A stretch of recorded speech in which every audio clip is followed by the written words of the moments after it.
Hopefully that'll work a little. Oh, actually, let me increase just a little bit more. There we go. Actually, I'm gonna decrease that one a bit. There we go. All right. I'm gonna go and switch over to the camera here. I'm still getting the chat up real quick. I don't know if we have anybody in the chat yet, but I'm just getting it up. So that way I got it. There we go, live. There it is. I swear, like YouTube's awesome, but they got a little bit of a confusing layout here. There we go, that's a little bit better. Awesome. I hope that, oh, there we go. Okay, now it's kicking in. Awesome. That seems to be working all right. Excellent. Okay. All right. I think we're all good there. Let me go ahead and get Altiverse booted up here. I shut it down for a sec because I was having a little trouble getting OBS started right off. So I was trying to tinker with it a bit, see if I could get it working correctly. And it is, which is awesome. Cool. That's just gonna take a second to boot up.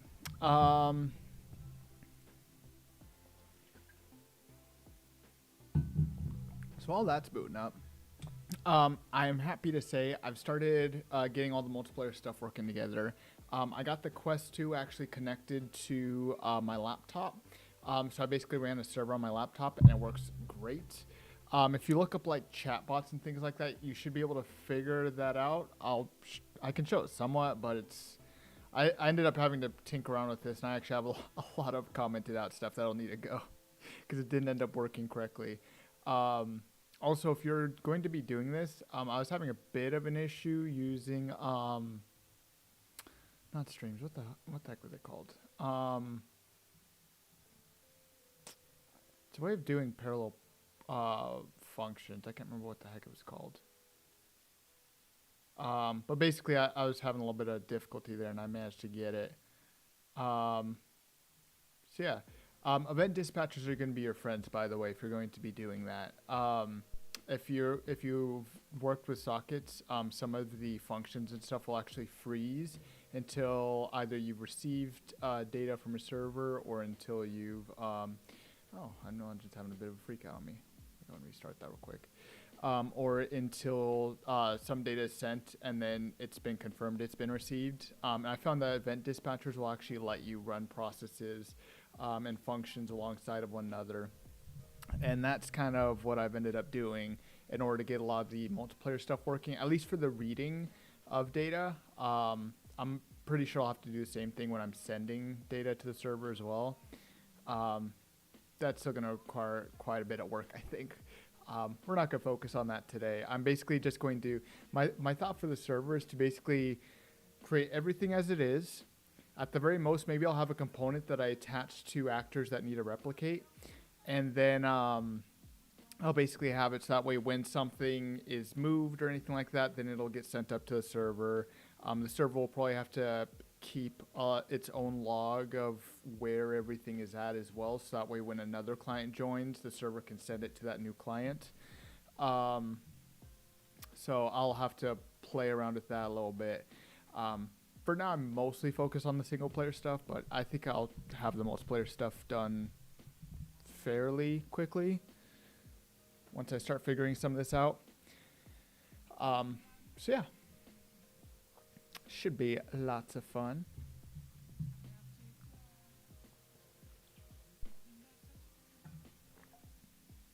I am also happy to say that the dungeon generator is 100% working now. Or almost 100% working. I'm having an issue where occasionally I'll get loops.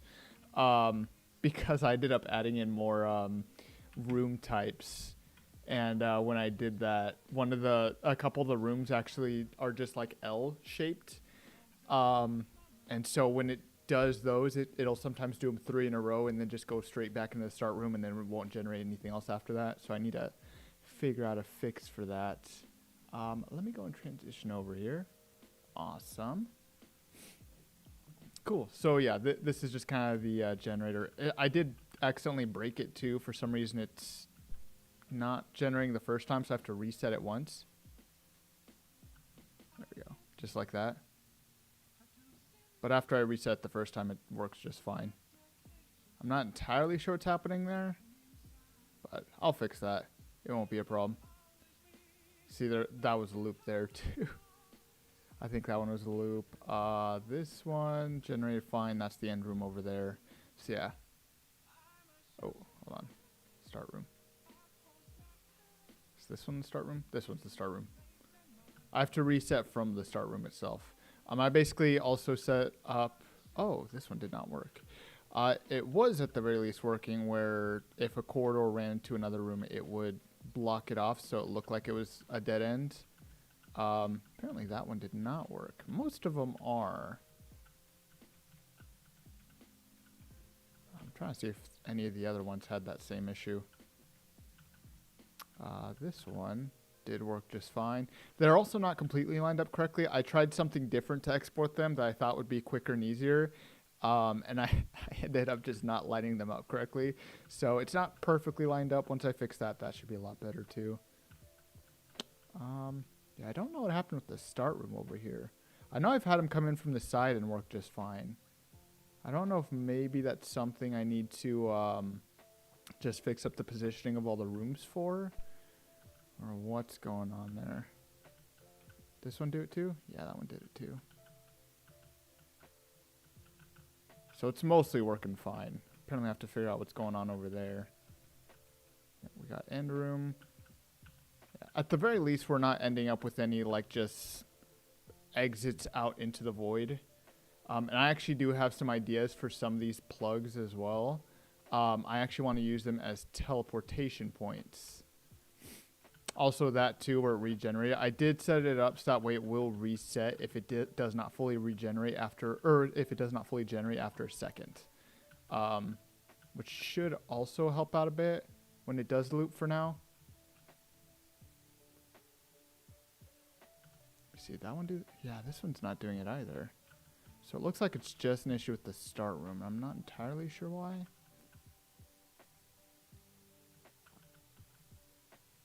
It's a bit of a weird one. I think I may have disconnected something too. But yeah, it's mostly working fine, which is awesome. I like it. This one do it again? Yeah, this one did it again. Now I'm just going through and double checking, see if I am having any other problems. Let's see, this one's supposed to be a dead end. That one did not go. Okay, so it's not just the start room, it's a couple of them. I'll have to have a closer look at that. This one, I don't know what happened here. That one's... That is so weird. I don't know what happened there. That one's a first. Okay, so we're still having a few issues with the plugs. But for the most part, it's working fine. It's just the plugs that are giving me issues now. I want to see if I can get a loop so I can make sure that's resetting correctly. There it is. There we go. Yep. Okay, so when I get a loop, it'll regenerate correctly. Awesome. So that'll work. Anyways, real quick. I did forget something in here. That just needs to be set. Awesome. That's just for performance issues. So only the necessary rooms are visible. Because I was still getting the same issue where I was getting huge performance decrease, which is fine. I get it. But it'll work fine. Awesome. So I mostly want to work on the combat today. Now it's going to be a little difficult to test again just because I tried actually getting my Quest 2 to connect to my computer to see if I could run it in Unreal Engine. For some reason, I couldn't get it to connect. I think I'm having an issue with ALVR. I'm not entirely sure why. But I know a few things that I do want to have fixed. I'm also going to be playing around with decals as well, so I just have one here just to see the performance, which I believe I actually tested and it worked just fine, which is awesome. I actually have an idea for using those on the weapons, because what I want to do is have these different artifacts, right, or these different augments that get attached to the weapons, and my thought is so players know what is currently attached to their weapons. I want to basically see if I can put decals on the weapon itself somewhere. you know, when they're not applying augments. And those decals are just going to symbolize what's currently on the weapon. And then what I'm thinking is to have like, you know, just a couple little orbs or something where players can put artifacts. So if they are currently holding an artifact, then they can put it onto the weapon. And then I don't know if I'll have it where if players have their hand close, it'll let them pull it off. I'm a little undecided about that. But yeah, so as far as the combat goes right now, so I know the AI can attack the player. I forgot that I already implemented that in, so they actually can attack and kill the player. And I know that because it kept resetting the level. It took me a second to figure out. I forgot I'd implemented that already. So at the very least, I know the AI can attack the player, so that's good. The problem I was having, though, is when I went to hold the weapon, it was very droopy. So I want to take this. I want to see if I can modify it a bit more. I have a couple of ideas. Ooh, I don't know how that happened. A couple of the ideas that I had, I know that the weapon basically has a sort of weight to it. So what I think I may need to do is if I go into the character, this actually might be a fairly simple fix, to be honest. If I open up the base VR character, I think I can actually just grab our physics handle. Let me check this. Yeah, so we just have a soft angular constraint. So I think if I can increase the strength of this angular constraint, I think it'll work a little better. Are these both the same? They are. Okay, that's good. I think the other thing I may want to have a look at as well is if I can grab the weapon. I think I may also want to see if I can just decrease the weight of it, the mass. If I can remember how to do that. I think that's in the physics asset, actually. Oh, there it is. Oh, it's a capsule. I didn't realize that. What is kilograms to pounds, by the way? I don't know what the equivalent is there. Kilograms to lb. Let's see. Oh, that's actually a pretty darn heavy sword. Because I have that currently at 3 kilograms. That'd be about 6 pounds. I'm going to lighten that up a bit. So I think that definitely needs to be lightened. We'll decrease that to 1. And I think I need to do the same thing with the grip. Yeah, I'm going to decrease that one. Actually, I think I want to reverse this. Let's do this at 1, and I want to do this one at maybe 2. Just a little bit heavier, so that way there's a little bit more weight in the blade. I think that'll actually help out a lot. Actually, maybe 1.5. Let's just do 1 and 1 for now. I'm gonna keep it fairly light. That's what, 2 pounds and 2 pounds, right? That's what I found. A little over 2 pounds. Yeah, let's stick with that for now. Actually, I'm going to decrease the grip a little bit. Let's do like 0.2. Oh, can I not go in? Oh, there it goes. I must accidentally hit something else. Wonder if I hit a period by mistake instead. Yeah, we're going to keep it fairly light. So I think that's something I'm going to have to remember is I'm going to have to keep the weapon somewhat light. This won't be as much of a problem once I have the two-handed stuff in. Because I know that was something I kind of put on hold for a second while I was working on the generator and the AI and all that. So I think that's something I'm going to want to do. I think that'll actually fix that. Make sure this still works fine too. Yes, it does. I know the gun works fine. I don't really have very many issues with that. It basically, there's a knockback to it, all that kind of stuff. It's same thing with the sword. I need to put in the two-handed stuff. So that's something I'm going to have to do. Actually, let's go and work on that. I want to work on that two-handed stuff because that's actually pretty important. How do I want to do this? Let's have a look at the weapons real quick. Meshes. Actually, I need to go to weapons. Let's have a look here. Melee. Two-hand. Here we go. So let me see here. Grab order 0. That's the secondary. That's the primary. That one's 0. So let's have a quick look at this real quick. That is the wrong thing. Oh, was this something I did in C++? Oh, damn it. Okay. Hold on. No, I didn't. Where did I put that together?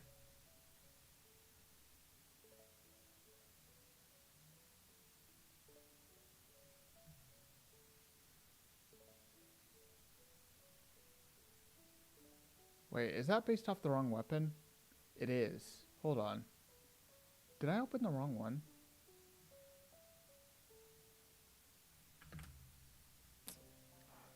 Maybe that's something I'm gonna do as well today is clean all this out. Let me see here. Let me pull up blueprint classes. Do I have more than one weapon in here? I thought I got rid of the old one.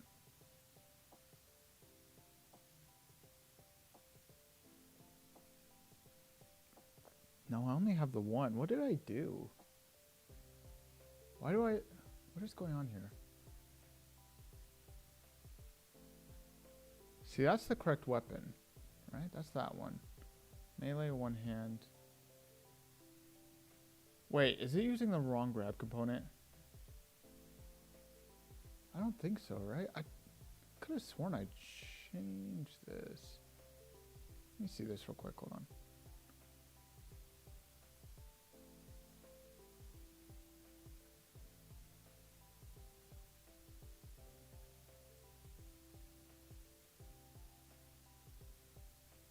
Oh, I still have the old melee weapons. Oh, that's why. Oh, I remember. I couldn't remove those for some reason. Okay, that's making sense now. So let me see if it'll let me now. Bandit character. That's right, yeah. Okay. Let's see if we can clear some of this stuff out. Modular sword. Two-handed. See if I can just force delete it real quick. Perfect. Yep, there's loot chests. Actually, I started to work on my own chest for that, which is gonna be awesome. Okay, that's probably gonna create a few errors when I go to package it next time, but that'll be fine. That's all stuff that needs to go anyways. Okay, so here we go. Here are the physics grab components. Awesome. Okay, so let's look at the try grab real quick. Grab component location, rotation. Okay, so I never even implemented everything, it looks like. Try grab, event grip. Yeah, it doesn't look like I ever implemented any of this yet. Okay, so that's fine. We can work with this. We're going to get is held. Branch. Okay. Okay. So what I want to do is a try grab. If is held as false, then we'll go ahead and grab as normal. Otherwise, we want the pass next grab. See the follow component, which is going to be the motion controller.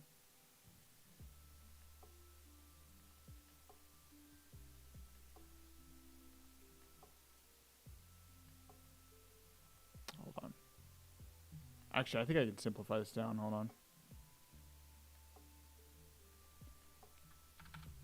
Okay, so hold on. If we actually get this.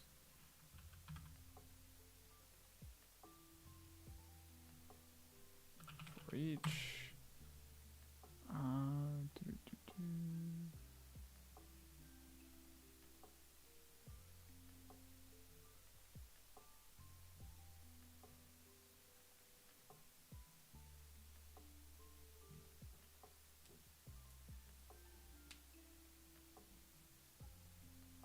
Here's the next grab.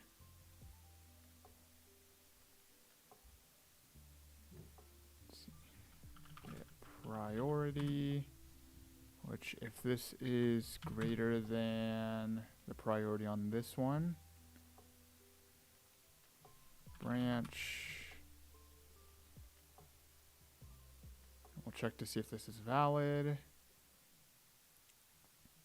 If it's not, we'll just go ahead and set next grab to that one. If it is, then we're going to get priority.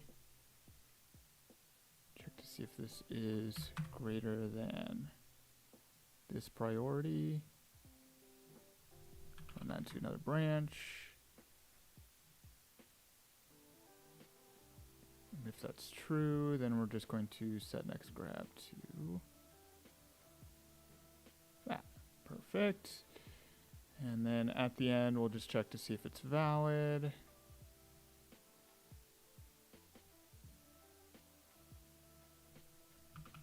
Grab.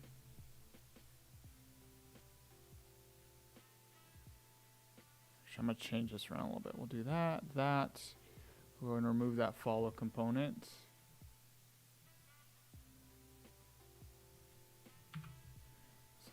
There's our handle. There's our motion controller. Awesome.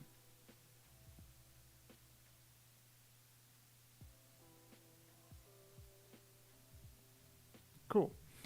Pretty simple. That should allow for me to do a dual grab. Let me go ahead and create a derived class off of this.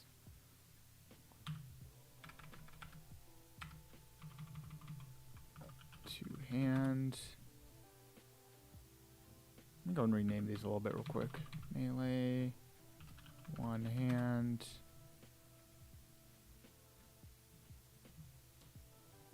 Okay, so we can actually just take this. I'm just going to put the second one down here so I can actually see.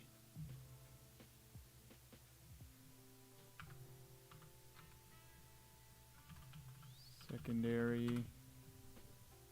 Can I rename this actually? Will it let me? No, it won't. Okay, that's fine. Okay, and that can be a 1. Awesome. Pretty simple stuff. And I'll do the same thing with the ranged weapon. And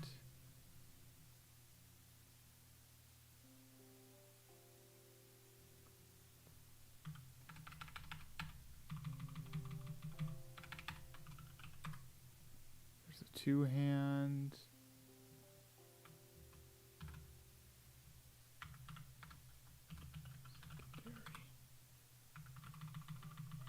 I'm going to do this just so it's a little bit more pronounced there.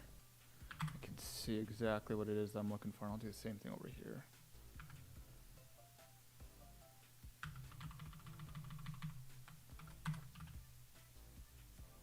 Okay, and I'm just going to move this secondary grab. I'm just going to move it forward a bit.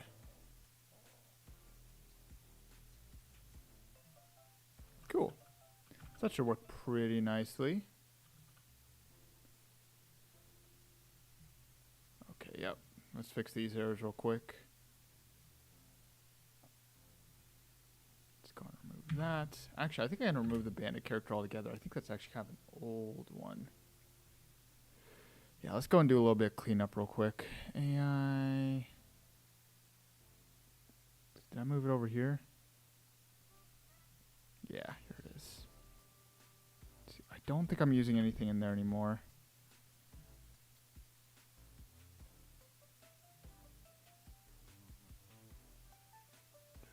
Yeah, we'll go and delete all that. Because I simplified down a lot of this, and I just got a bunch of stuff that just doesn't work. Let's see here, melee weapon, which actually I think this can go as well.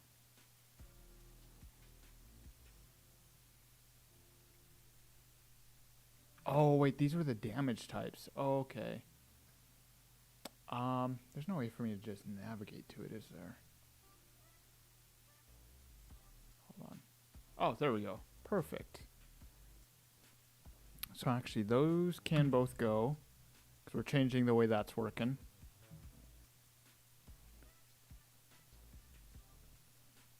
Okay, then we have the ABP Manny. I think I actually remember was using like an old version.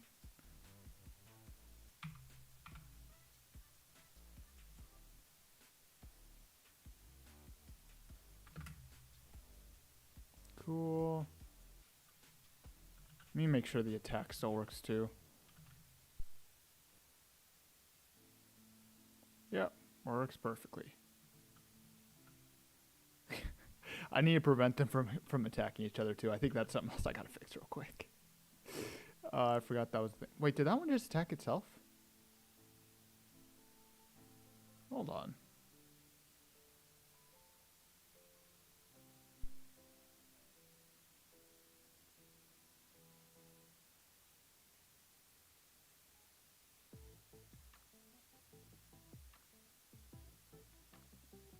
I don't think it's able to attack itself, right?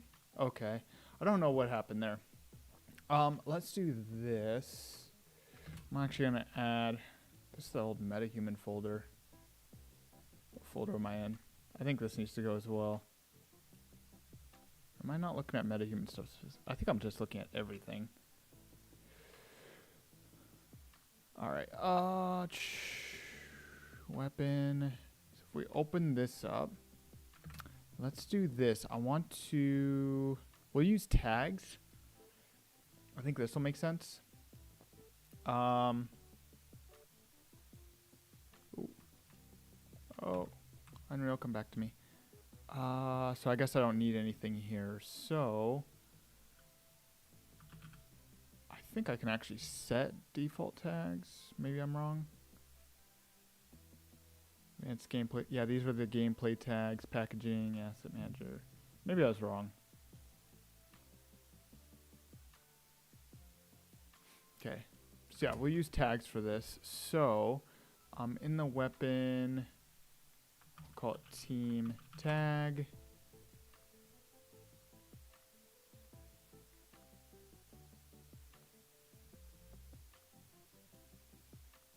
Okay. Tags. I think it's a name, right? Yeah, it is. Perfect. And then let's just worry about the primary weapon here. So that's the fire event.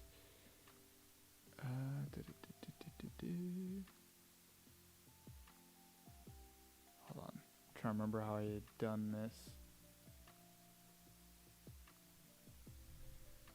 Edit weapon melee blade. Yep, this is all just one big mess. Actually, let me remove some of this. Let's remove that.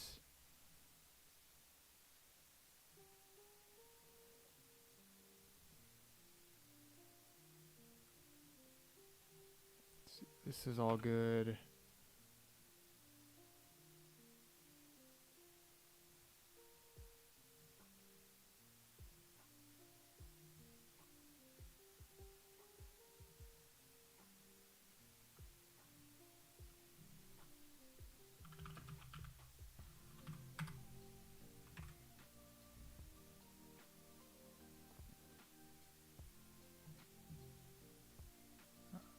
Yeah, we're gonna leave that as none for now.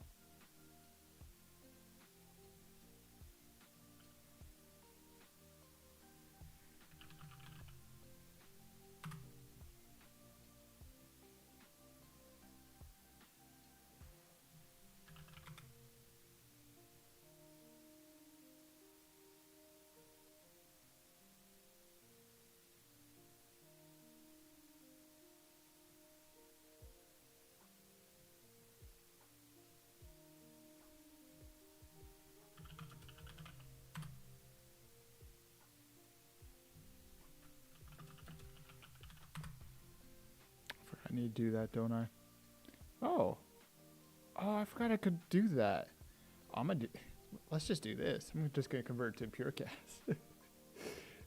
Let's do weapon, get team tag.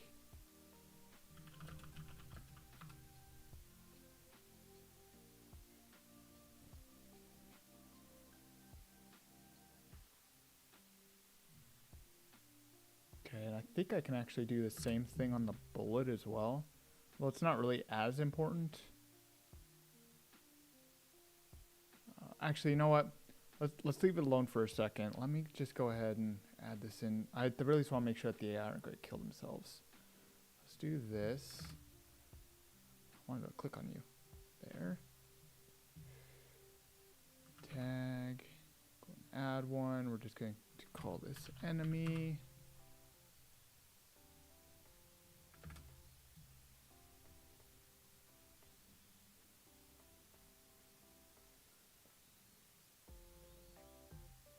Base VR character v2. Tag. And we'll go and call this one friendly.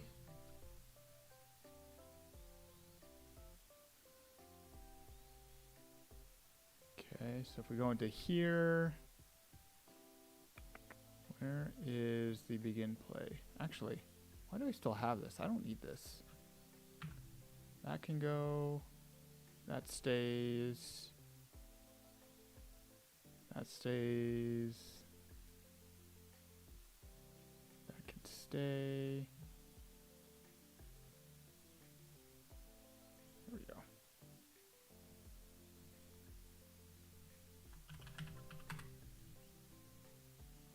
I think I may need something better than a tag. Maybe I need to set up an enum or something.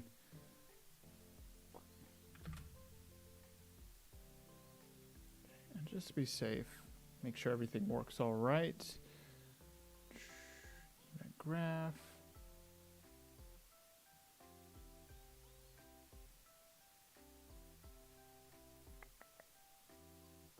Grab left.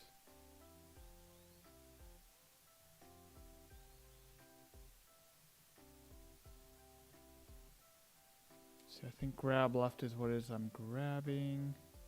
No, it's the physics grab. Okay.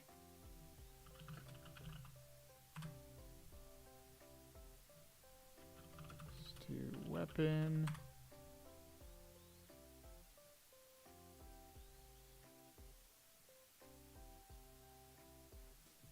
Set team tag.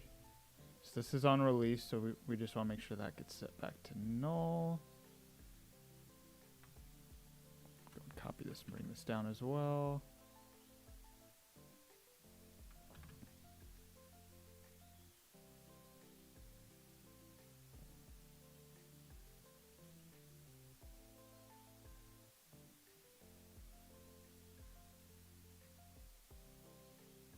Same thing here, except here we want to make sure it gets set to friendly.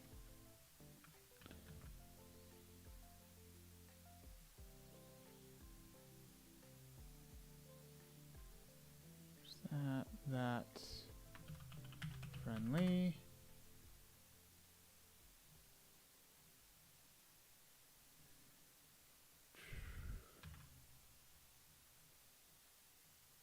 I'm just gonna put it right over here for now.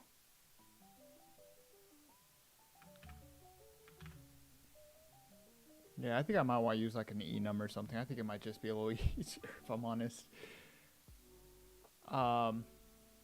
Maybe, I don't know, or a component or something like that. Okay, so they shouldn't be able to attack each other now. They should work just fine.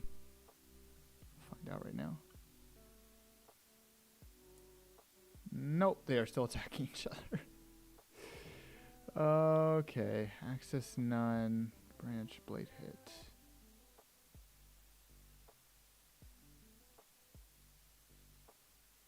Maybe it does need to be. Let me see. Let's convert this to impure.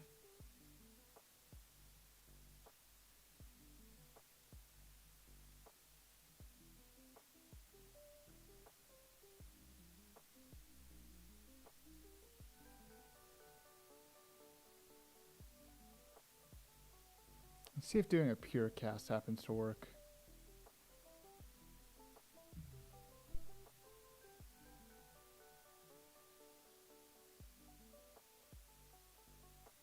They're still attacking each other. I don't understand it.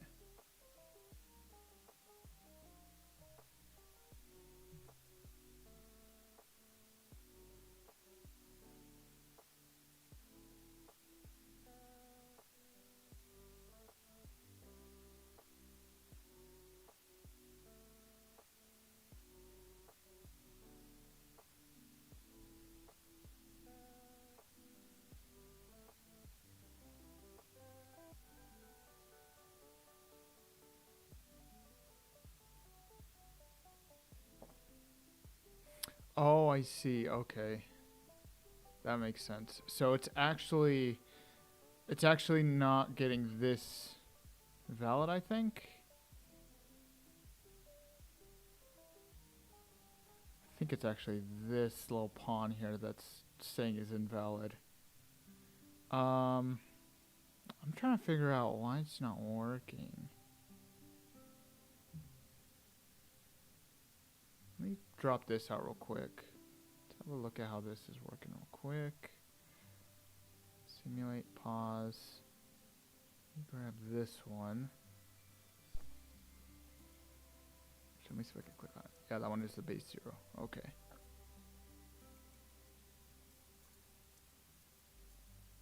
Okay, so it's hitting something else. Okay, it's hitting a pawn that's saying is not valid. Oh.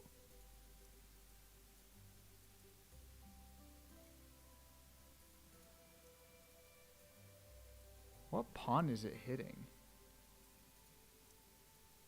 Is it hitting itself? These are pawns. See, I'm noticing it's never able to cast correctly for some reason. I'm trying to figure out what's going on with that. Maybe, what if I took this hit actor there?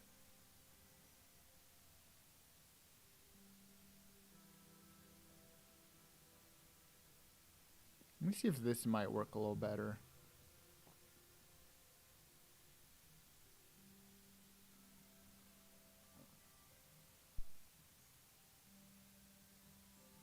I think I might need to move a little closer on it. Sure. Yep, that's the one that spawned and selected. Okay. Yeah, it's still coming up as invalid.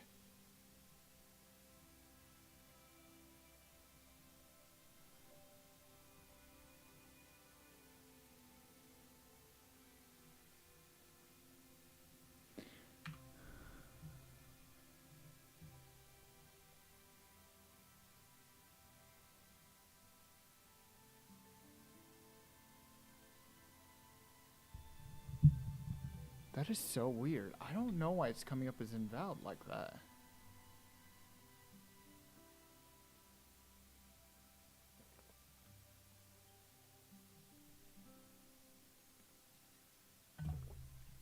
Let me do this real quick. We'll do print string, hit actor, there.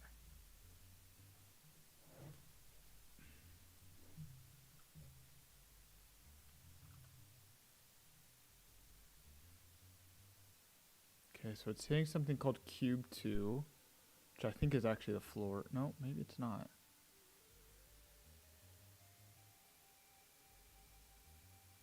Yep, and now it's seeing the floor and then it hit itself. So yeah, this is never valid.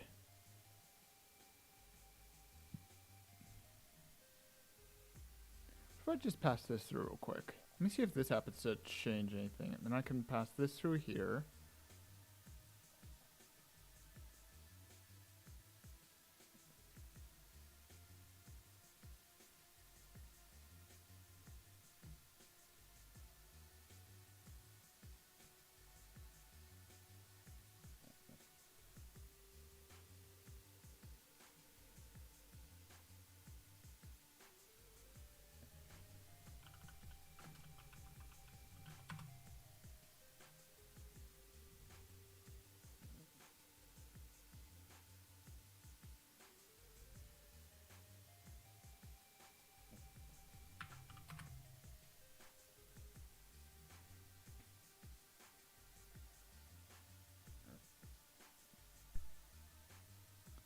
Oh, come on, buddy, turn around. Okay, it doesn't seem to be damaging itself at least anymore.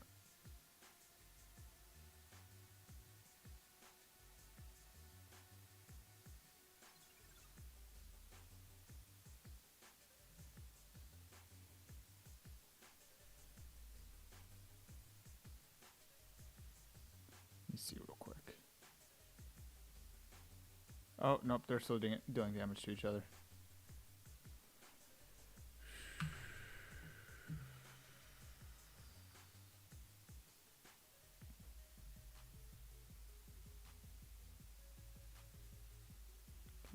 this real quick because that's got to go anyways.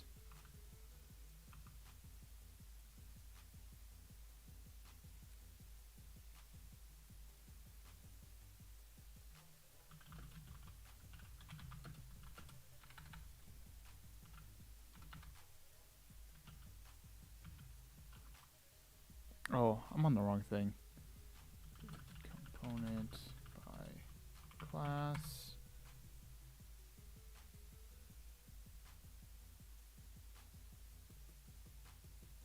I might need to see what tags it's getting too.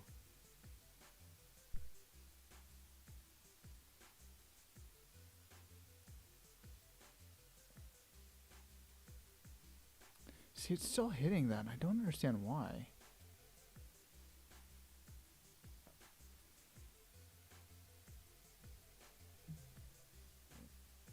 Let me double check over here real quick. Enemy. Just to make sure, I'm gonna copy this, paste it there. Looks the exact same to me.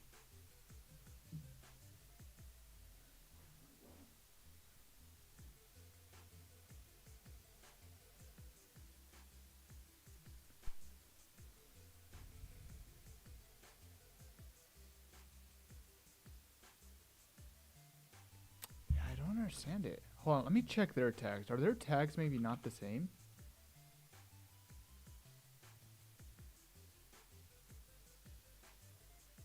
Nope, they both have the enemy tag as well. That is so weird.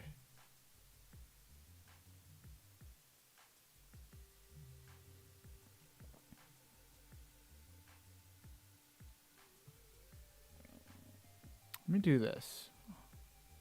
I'm gonna do get copy.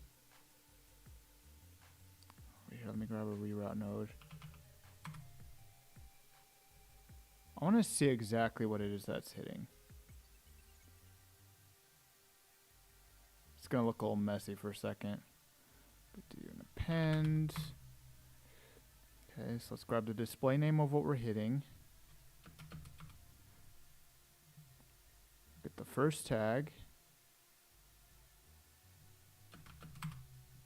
And then we will get the target tag that's looking for. None, none, none.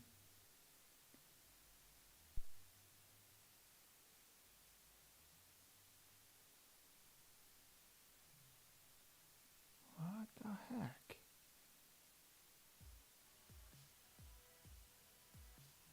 That's saying none the entire time?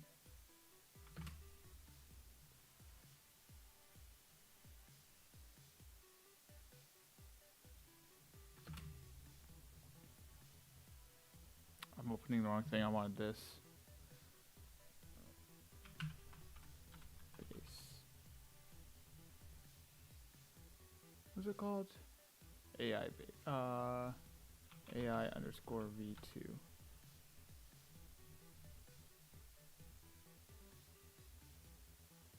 Oh, you know what? No, it's the weapon printing it out. Hold on.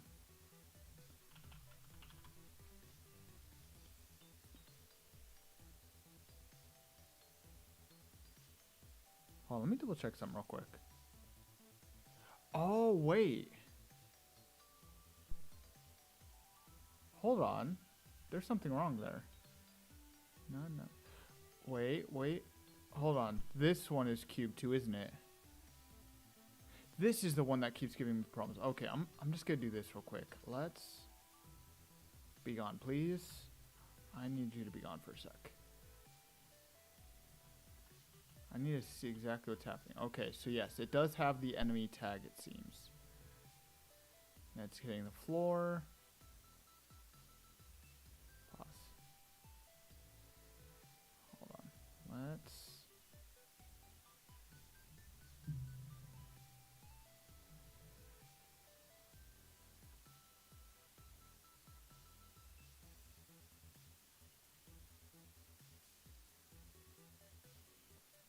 Melee one-handed.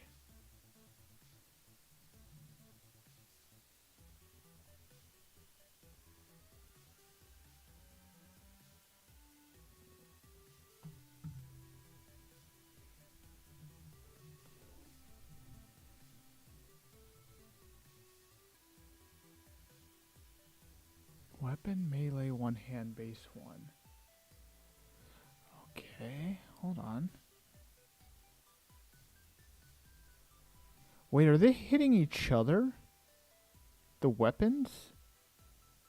No, because here it is hitting it.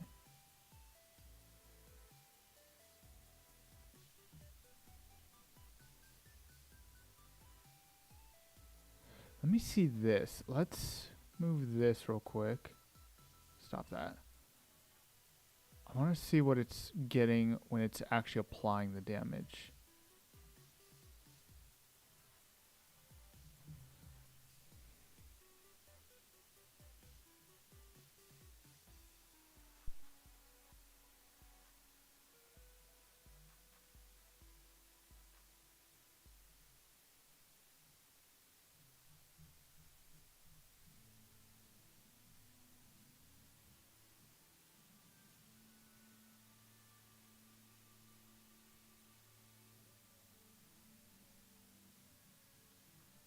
Wait a second. Hold on, stop. Close, simulate. I think it's actually the weapons are colliding with each other and somehow that's dealing damage to the AI itself? That should not be happening. Let me see here. Access none, trying to... Okay, so at this point it was hitting something that was non-existent here, which meant that it was...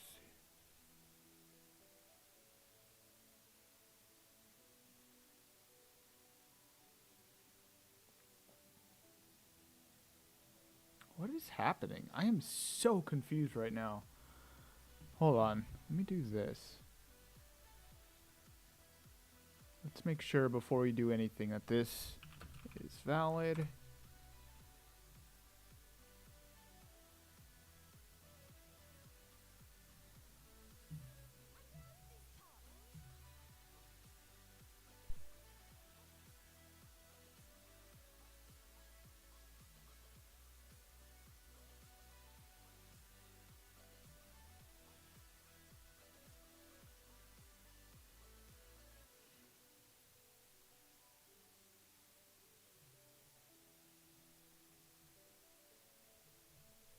I want to try something. I don't know if this is going to work or not, but I want to try something. Grab this, delete that.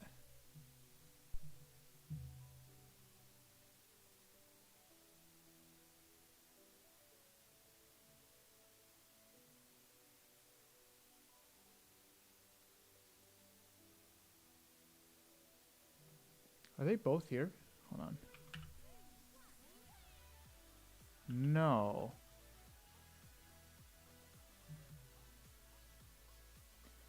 I am so confused as to what is happening.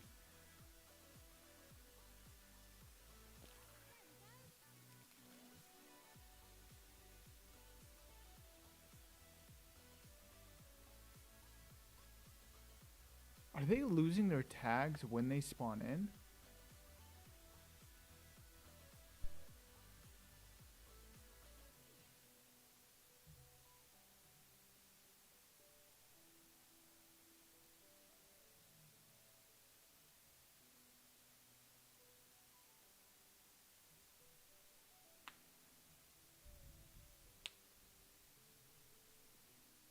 Let me try switching this real quick. Or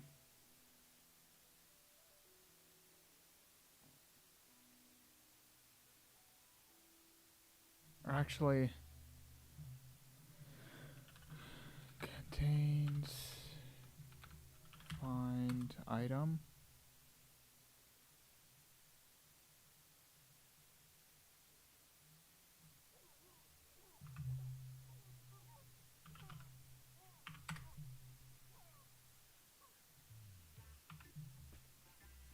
We're going to change this up a bit. Hold on.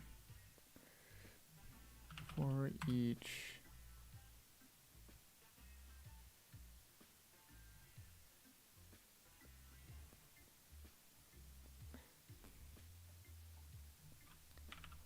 because I'm trying to figure out what is going on here. Branch.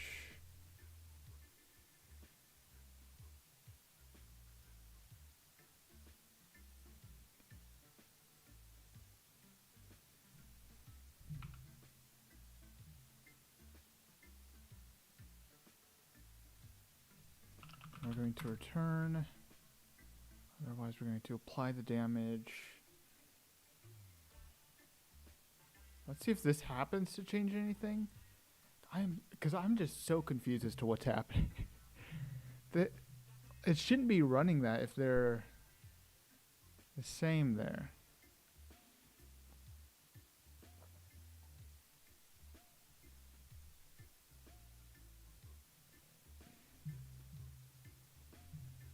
Let me do something real quick here. Hold on. Cast to pawn.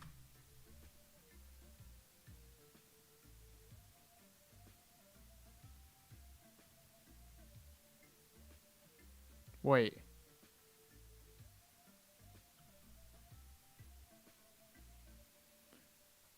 Oh, this would make so much sense. I'm applying damage before it needs to happen.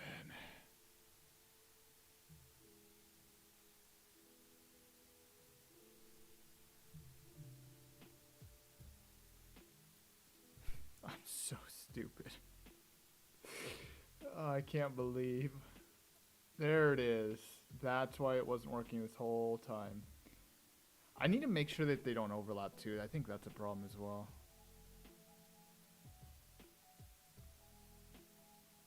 And actually, I'm going to disable this cast to pawn thing. Because I think I may want to have like some destructible items in the levels as well.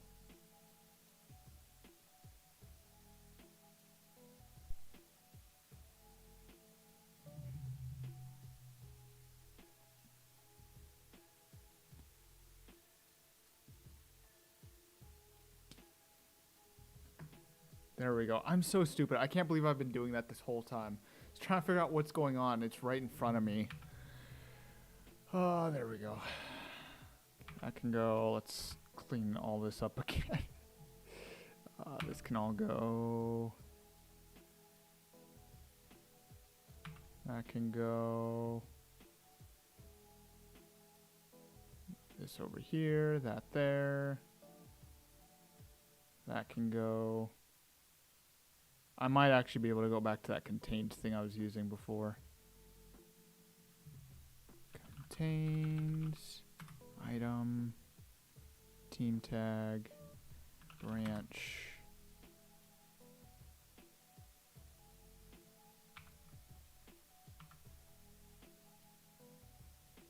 Okay, and if it does not, then we'll apply the damage.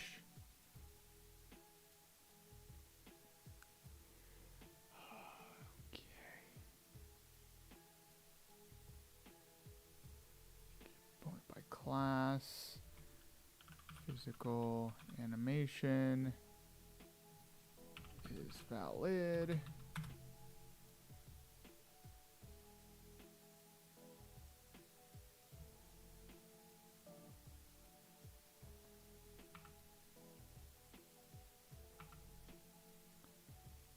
Otherwise, I'm just going to return there.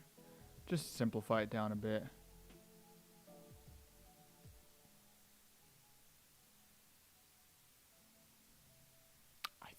Actually,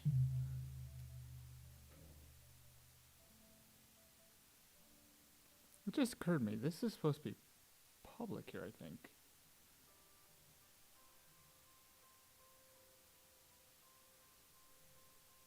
Oh, I am passing in the hit one. Oh, I'm just not getting that.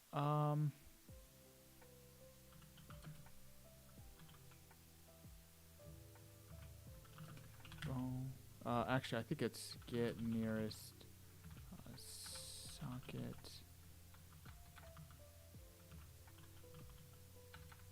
Closest. Find closest bone. Here we go. And actually, we can do it this way instead. Because actually, this will work a little better too. Because I also want to have it so that way when the shield hits it, like if the player hits a shield that the AI is holding, I want that to be acted on too. So there's not always a guarantee we're going to hit a bone. So, specified only bones. Let's actually increase that a little bit. Actually, you know what? I'm going to leave that alone. And there's our hit bone. Actually, do I need to use... Hold on. I think I may need to change this a bit. Hold on. Where is physical animation? I think, actually, Let me clear all this out too. This all needs to go. I think I actually need to use the animation mesh. Find references.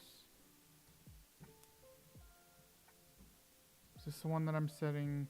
Get socket transform. Set all bodies below some. Yeah, I need to use the animation mesh actually. So here, get animation mesh.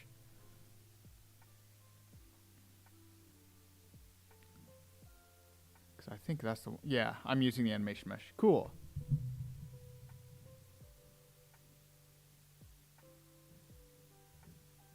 I'm actually going to be recording a devlog tomorrow morning.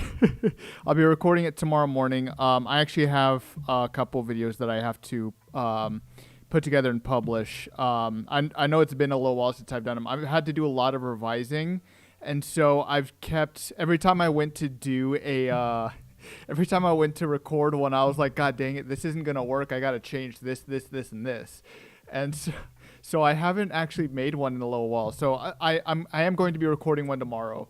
I'm going to be going over the multiplayer stuff I've been doing, the changes I made to the generator, the changes I have made so far to the AI, the weapon systems, all that kind of stuff. I'm going to be touching up on all that. I also need to see if I can put together some of this stuff in a plugin so it's a little easier. Or you know, for Patreon supporters and things like that. Because I do have, I've been trying to put together like those in plugin packs for Patreon supporters and YouTube members. I might put them on like the marketplace or something like that too. I'm trying to decide there. But I am planning on putting those out. Yeah, this is so weird when they're overlapping like this. Hold on. Let me grab this, bring this back, because now I need this back.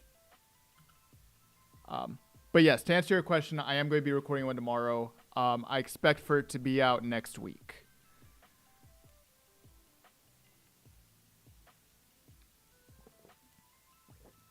Yeah, I'm actually excited. I'm finally getting around to working on all the models and stuff. Actually, I put together this nice little one. Hold on. I have it in here somewhere. I've not yet ported it into the project. I think it was this one. Yeah, here we go. Just a little barrel here, which actually needs to be changed a bit. Let's go and do that real quick. Let's see here. Color, gradient function here. Let me real quick. I open up just the base here real quick. I made this nice and easy to do. So I basically compressed it down so I could just keep reusing it. No, here. This can be multiplied here. That'll go into, let's do the smooth gradient for a second. I'm still a little undecided if I want to stick with the smooth gradient or the step gradient for everything. I want to do one or the other. Masked, unlit. And then let me just grab all of this. And then the metal, we just, ooh, wrong thing. We just do the same exact thing. Emissive. Masked, unlit, save. So now, ooh, inlit. This is somewhat what it'll be looking like. Actually, since we're doing this, let's see what it looks like with the step instead. If I were to do the step.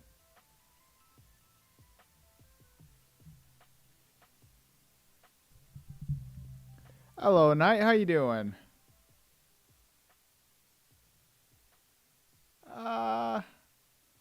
I don't know how much I like that with the step gradient. I think if I added more steps to it, I think this would turn out a little bit better. I don't know how I feel about this. I might need to change that up a bit. I might need to stick just with the smooth gradient. That or I need to add more steps to this.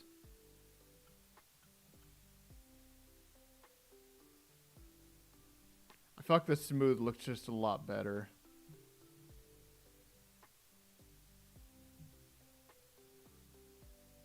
Like you can actually better make out what it is too. I think I'm gonna stick with the smooth gradient. I was originally, these were the original designs here for the different worlds. So originally I was going to have step gradients for a few of these and then smooth gradients for others. But seeing how it looks like the low poly design, I think I might just end up sticking with the smooth gradient because I think that just ends up looking a little bit better. I'll need to figure out a different way to differentiate between a few of these, I think.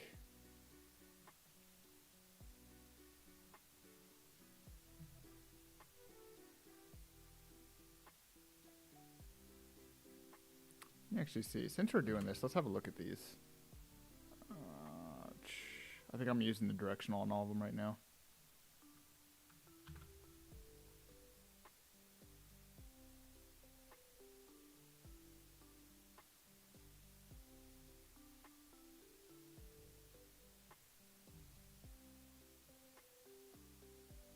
Okay, I believe that just goes in there if I recall.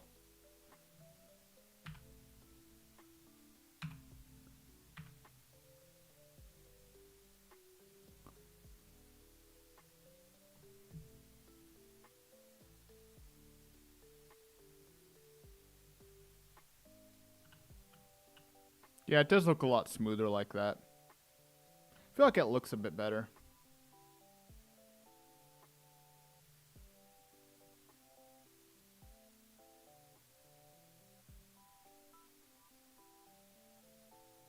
Oh, that was weird. I don't know why it tabbed into that. I think maybe if I put a little bit more... Well, I don't know, because... I'm trying to keep it fairly low poly because I feel like that just does a little better. Which makes sense. It's going on Quest 2 as well as PC, so I need for it to run pretty well. Yeah, I think I'm going to stick with the smooth gradient for all these. I think I might still find like a use for the step gradient. Maybe I can use the step gradient for the AI elements. So that way all these ones, that way it looks a little bit more different and unique.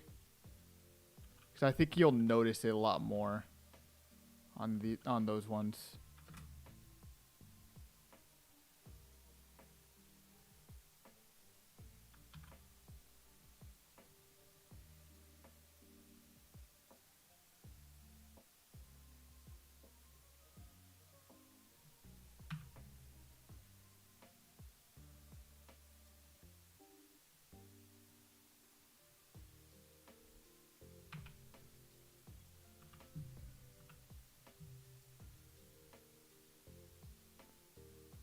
Did I not just hit delete on that? I swear I just hit delete on that. And it's still stuck around. That can all go.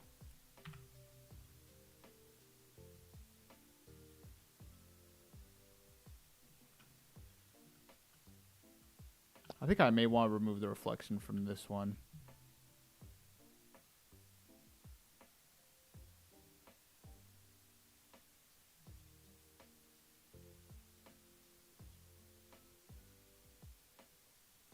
Just do something like that.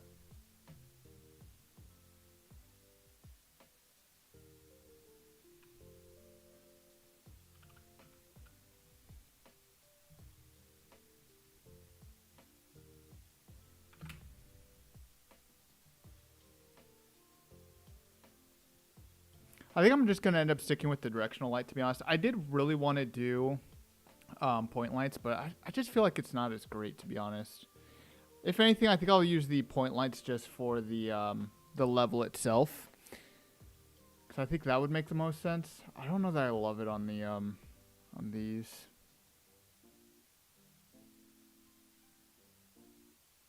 Let me see. This one.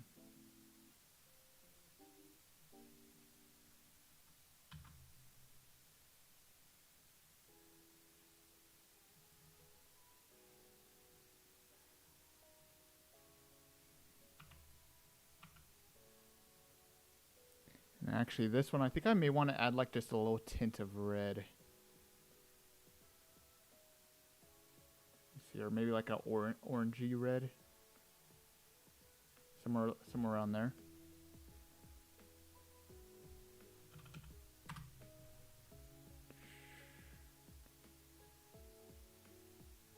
Just a very slight little tint there. Because I want this one to basically play out like a, oh, that might be a little too much. Let me see if I can decrease that a bit. Multiply by maybe 0.1. Because I basically want for it to look like some old, like, paper. I'm trying to think of like the best way to put it. Like an old little storybook, sort of. I feel like that does not work very well.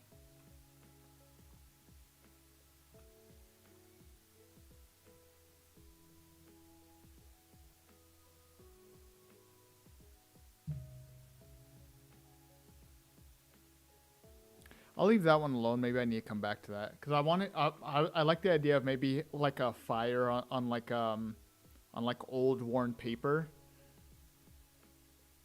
Oh, what happened? Oh, it's not working anymore. What did I do?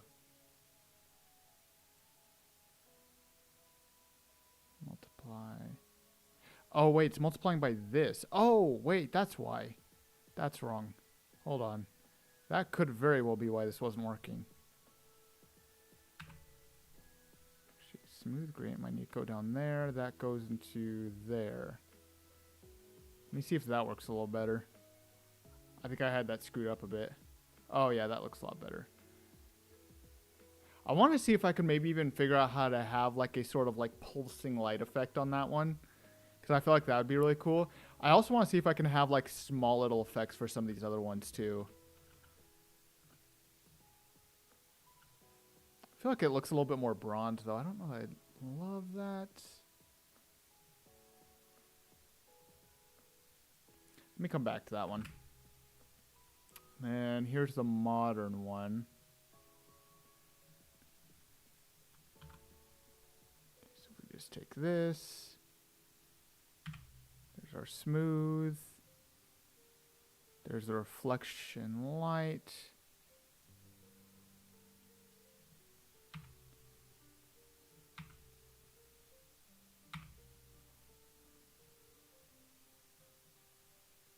Actually, I think I want the reflection light to be a little bit more white. Maybe I can do like a light gray or something like that.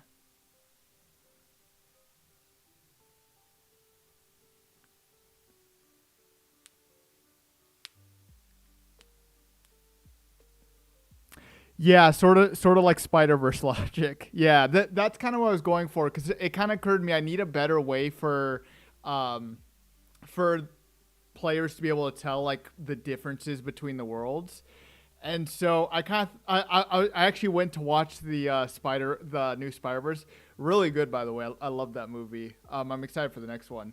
And I like the idea of how they had like slightly different variations in the different universes. So yeah, that's exactly what I'm going for. I'm going for something a little different. These are probably going to be more dramatic changes than what Spider-Verse has, I think. But generally the same thing, yeah. Seeing it later this week. Oh yeah, it was really good. You're going to enjoy it.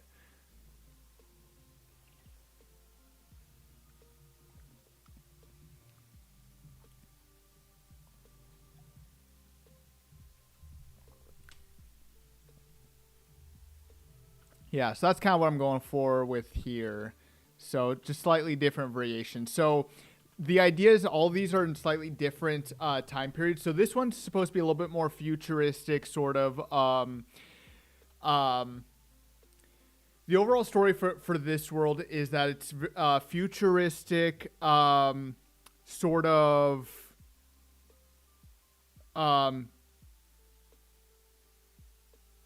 I'm trying to think of the right word I'm looking for. Is totalitarian the world I'm looking for? Totalitarian. Basically like a that attempts to assert total control over. Yeah. So sort of a futuristic totalitarian ruling. You're actually going to play as one of the bad guys in that world. Or I guess bad guys is kind of a loose term in this game. Um, then this one's going to be a little bit more of an alternate modern reality where basically just everything is apocalyptic, which is why I'm trying to aim for this sort of dirty, grungy kind of texture here. This one's going to be medieval. It's going to be a I guess there's really not a better way to describe it. It's basically going to be medieval. So I want that one to look a little bit more like old worn paper. Maybe even have like a little bit of a fire effect going on it. I would like to see if maybe I can have like slight effects to all of these. And then this one's going to be basically modern, the true reality, or as close to the true reality as there is. And so this one's basically going to be the most plain one that there is. And that's kind of what's going on with all of these ones, which actually makes me think. Oh, I just thought of something. Oh, hold on. Because it just occurred to me. These three over here rely on grayscaled textures. And I'm not actually grayscaling all these. Hold on, let me see. Am I able to grayscale the materials? Grace. Oh, man, I didn't even think about that. Hold on. Unreal Engine material grayscale texture, maybe? Just the black and white info.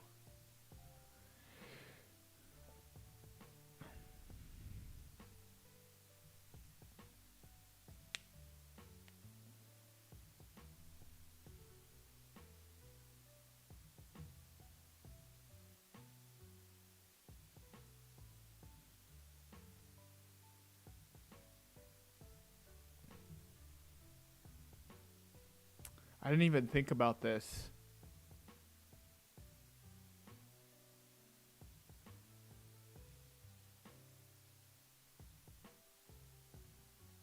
Okay, here we go. Desaturation. This is what I want. Okay, let's give this a quick shot real quick. I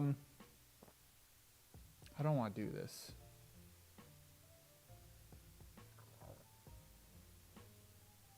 Let's try this. I'm going to modify this real quick. Desaturation. So if I take this and put this in, right? I don't know how this works. Okay, I think that may work. Is that what I'm going for? Hold on. Where'd it go? This one?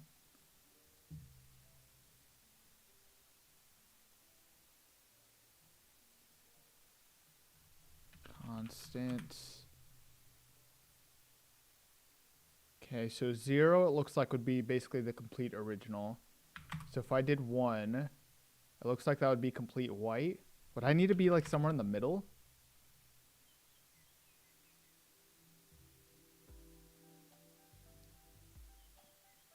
Luminance factors.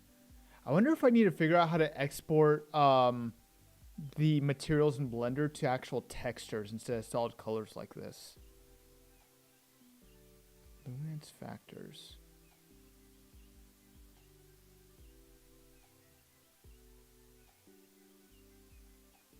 Yeah, that's kind of what I'm going for. Basically just have like the different bases and then just create just variants off of what I need. I'm wondering if maybe I need to create like just a single like base texture that just encompasses everything. I don't know. Maybe that would be too much. Because I'm thinking about it, right? Everything within the actual level itself should actually... everything within the level should actually belong to a specific universe. No, because as I get further in, then they're going to start bleeding a little bit more together. Oh, man. Maybe I do need, like, just a single base texture. And then I can have it so that way maybe sometimes different enemies spawn with, like, the textures from different universes or something like that. Oh, I didn't think this through all the way.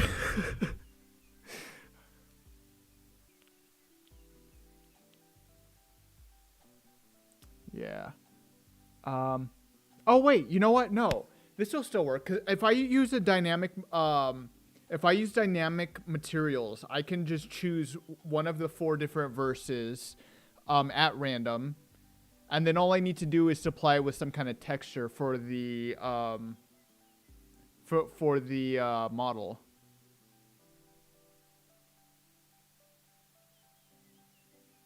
Material instancing actually isn't too difficult. I actually, for something like this, I'd probably need to use dynamic materials, which should work fine. I don't think that'll be too much of a problem. I'll probably just have it so that way, as you get further in, you'll start getting occasional enemies that spawn with like different verse textures.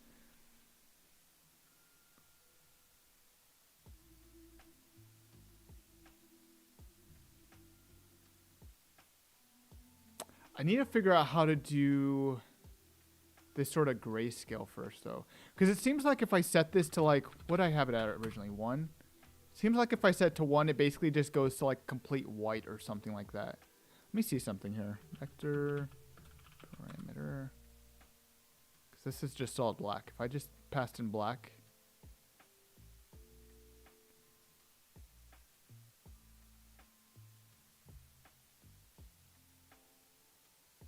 Yeah, I don't think that changed at all.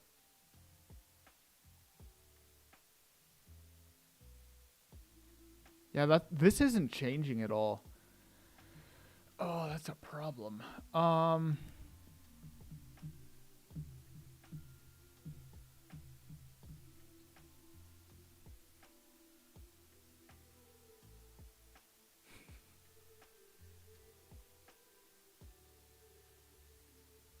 So, a dynamic material, it depends on what you're trying to use it for. A dynamic material, you can basically make adjustments to it on the fly.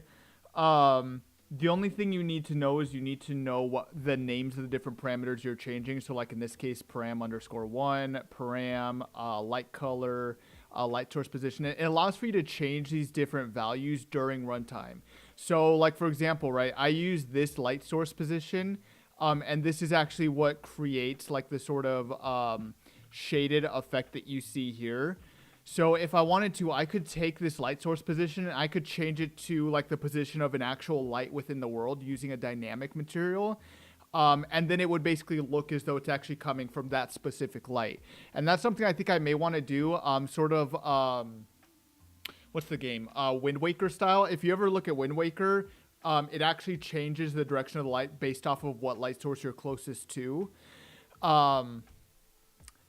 If you're using a material instance, it's basically hard-coded into it, so you basically can't change any of that. You can basically change what you allowed yourself to change in the master material. It's still going to be hard-coded to that. You can't make those changes. I think dynamic materials, performance-wise, are a little bit more expensive, and that's kind of the only downside to them. But yeah. Yeah, so I'm planning on using dynamic materials because I do want to change around these light source positions to actual lights within the world. So this is probably going to be... So these are all probably going... Oh, no, they are all going to be dynamic material instances, aren't they? I hope that's not going to just crash everything. I am using the forward renderer, yeah. At least I should be. Forward. Yeah. I believe that's actually a requirement for the Quest 2, if I recall. Yeah, and part of the reason, too, I went for this is because I did kind of want that sort of cel-shaded kind of look. Because I thought it went a little better with this. And you can't really do post-process effects on the Quest 2. Oh, yeah. I always enjoy talking about this kind of stuff. It's a lot of fun.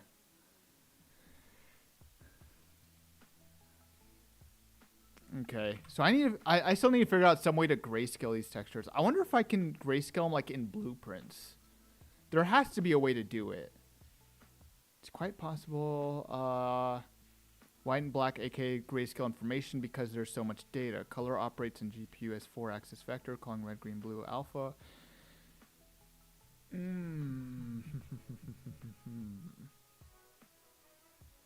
Extract without any math calculations. It is easy to extract the information if image is already in grayscale. Okay, so that's going to be a problem.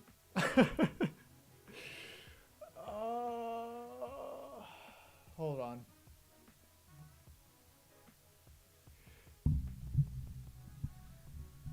Doing a mad dash of final touches to my VR game jam entry tonight. Your tutorials have helped. Oh, very cool. What game jam are you doing? Like a local one or something? Splitting the channels, adding them together, and dividing by 3. By 3, 3, 3. Let's give it a shot. Hold on. I did like 0.3. Let's see what this would kind of end up looking like.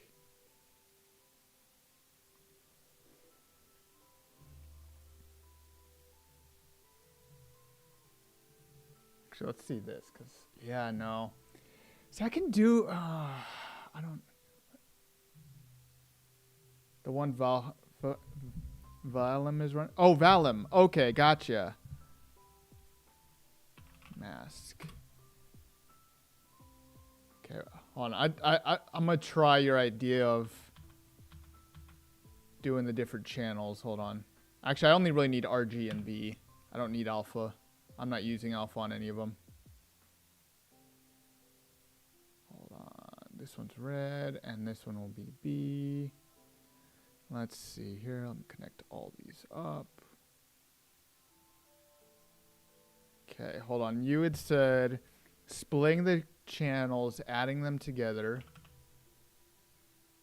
Let's see. I'm assuming something like this. And then you said multiply by 0.3 or something. If this works, this is going to be awesome. I don't know if it will. I don't know what the idea is here. Oh crap, that actually worked. Okay. All right, that does actually work pretty well. Okay. So I can work with that. I can put a static switch on this, so that way I can change it during runtime depending on whether or not I need it. Huh. I wonder if there's a way I can do like a switch between the different verses or something, just in a single material.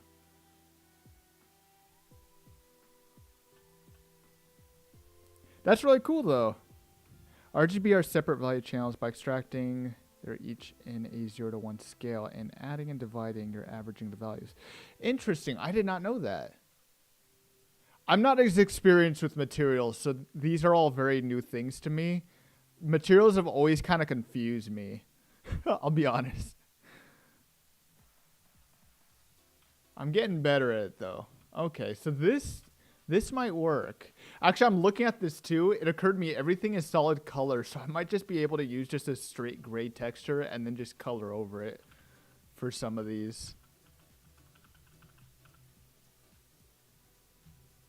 I don't know.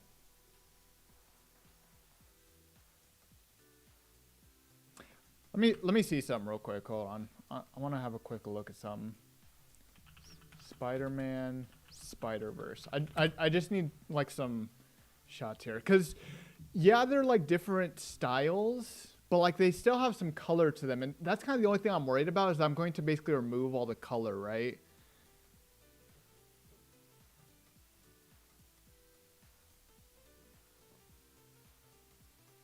I don't know. Maybe I need to do this a little bit differently. Maybe I need to have like some sort of overlay onto it or something.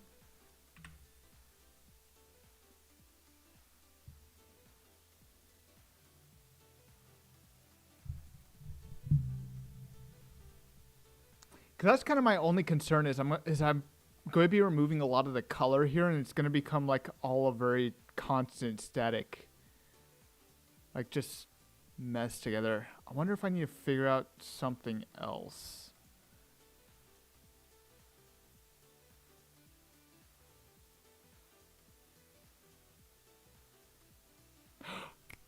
Oh, oh, I know what I can do.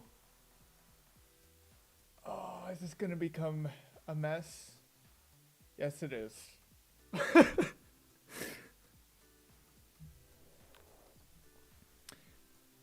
So I'm trying to aim for something like this, right? So each of these are supposed to do something a little differently. So this one I want to look a little bit more like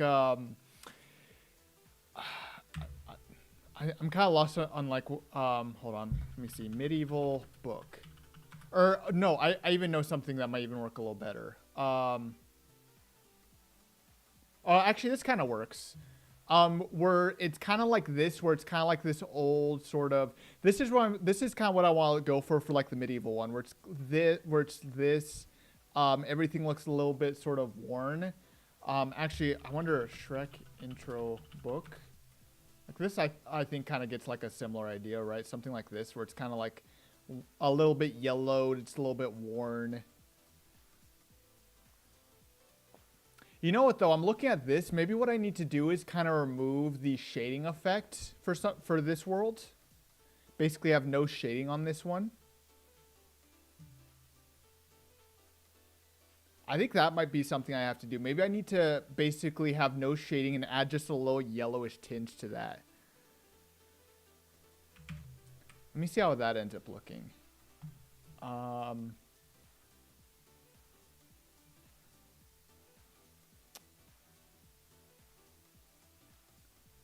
Let me see. I kind of lost. Let me close some of these. I can't even see what half these tabs say. Hold on. I'm too lazy to wait for the little pop-up too.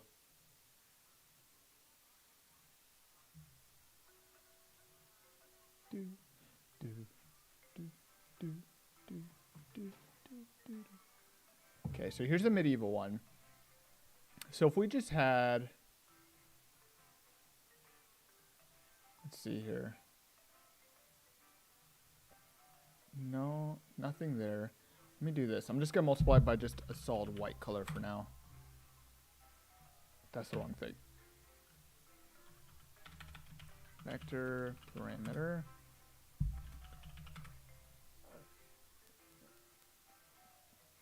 I think I might need to convert some of these to textures just to make it a little easier too.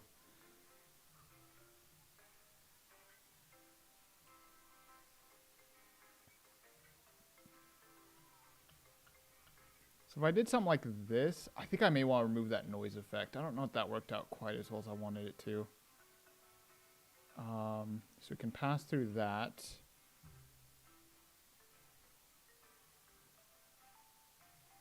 Okay. And then we end up with something a little like this. So I could basically do this. If I did something similar to here. So let me just, as a quick example here. Did I close that? I think I did. So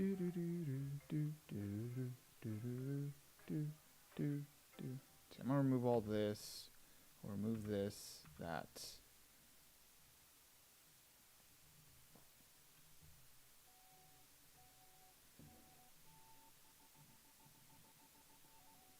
Okay, is this the, nope, that's the modern one. I want this one. Actually, I'm removing that noise function. Let's go and remove that. And then on the wood, basically do a little something like that. Actually, I think that actually ends up looking pretty good like that. Let me see what it looks like on the metal too.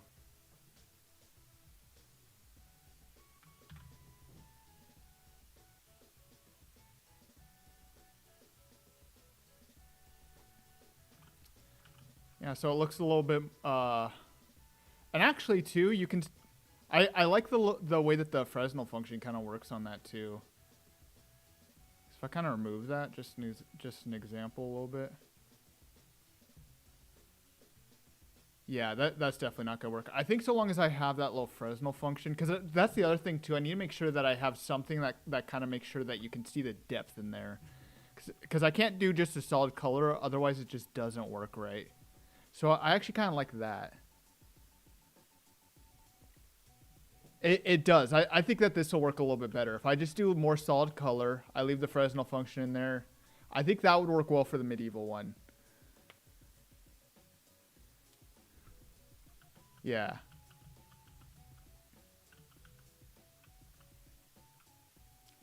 And this is just solid white, so I feel like it doesn't show up as well now. I think I'm going to use this barrel, actually, so I can see how this is all working.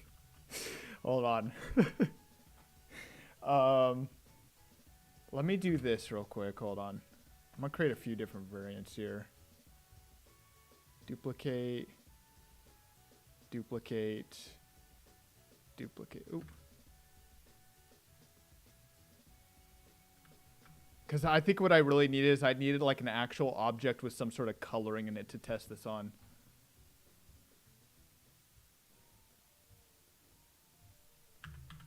Metal.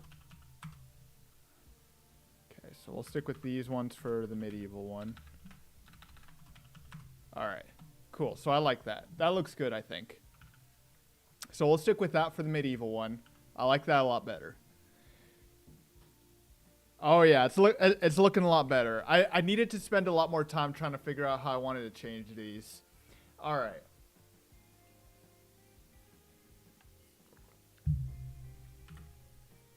So let's see here. Now let's work on the Apocalypse one next. So I'm trying to think here a little bit.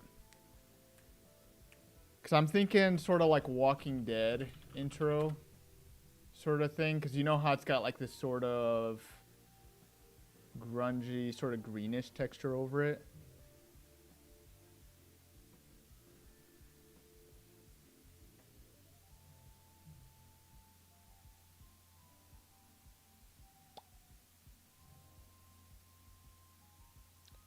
I actually have not finished watching Walking Dead. I think I've gotten through a few of these seasons. So. Yeah, I like this one. Hold on. Like if I look at this, let me pull this up. And then I also want to pull this one up. Oh, that is a YouTube video. That's not what I wanted. Half of these are YouTube videos. Let's pull up this one. Oh, this one's a SoundCloud. Okay. Yeah, so I think that this would be kind of fitting for sort of the apocalyptic world. Because, you know, kind of this dirty, grungy sort of texture here. Oh, you know what? That's actually a good idea. Let's do that. I don't look at those near as often as I probably should be like this. Go and increase that a little bit. I think the one thing that I might have a little bit of difficulty doing is they have like these weird little cracks and stuff in them. I don't know if I can do that very easily, at least not with the stuff that I have in Unreal at the moment. I might need to create some sort of like textured thing or some sort of texture to overlay on top of it. There, let's open up one more. I feel like this actually gives me a pretty good idea. Oh, that's a GIF. Actually, you know what? Let's do that. Open image, new tab. Oh, that's a very small image. You know what? It gives me a good idea. All right, so I kind of want... Let me duplicate this over here real quick. I'll have to duplicate these into their master materials later. For now,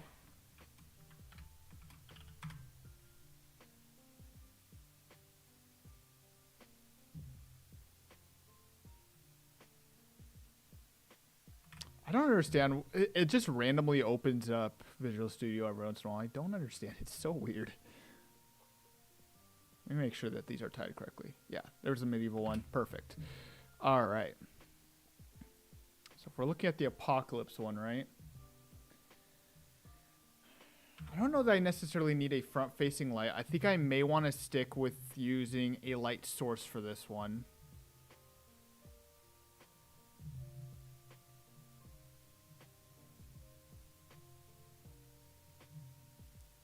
So if we do something sort of like that.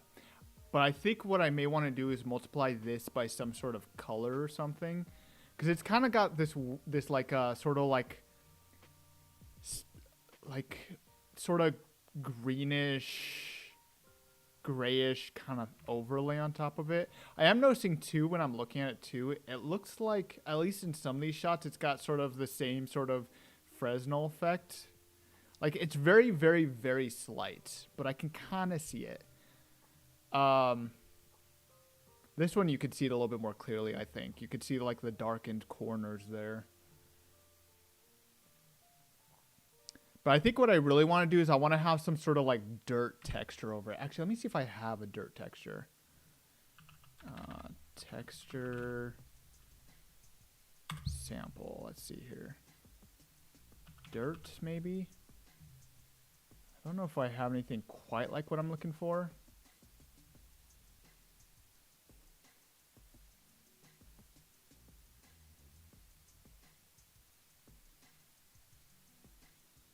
See if I took this, multiplied here. 'Cause I think I may still want that Fresnel effect, but I think I may want it just slightly less so. Like very subtle. Bleach bypass mixed with the grade. Oh, I see what you mean.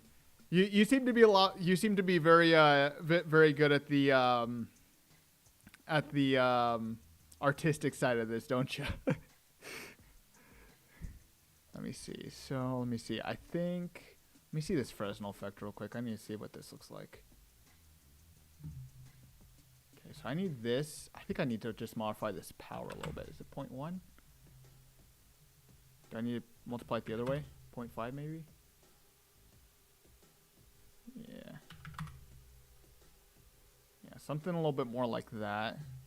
And let's see what this looks like if I just did something like this. Yeah, not quite the right texture there. Dirt.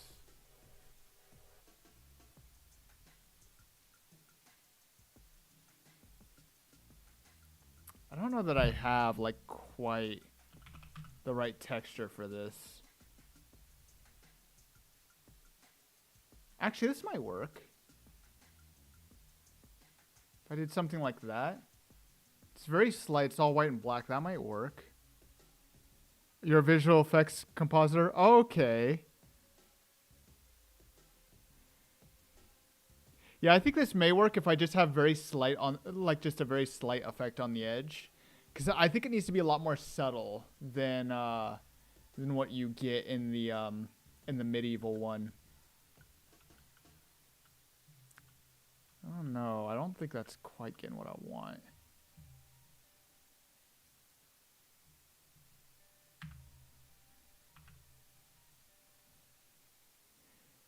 Yeah, I wonder if I need to like add on to this a little bit more somehow, because it's not really applying it. Wait, what was I applying it to? The wood? I was applying it to the wood. I wonder if I need to make this a little stronger or something. Maybe I need to do it in a different order. Hold on. Let me try something a little different. If I did this, this. Let me see if this might... I don't know if the order gives me a slightly different effect. Doesn't seem to. Oh. Multiply. What if I tried multiplying this a little bit more? I don't know if that'll make it stronger or anything like that.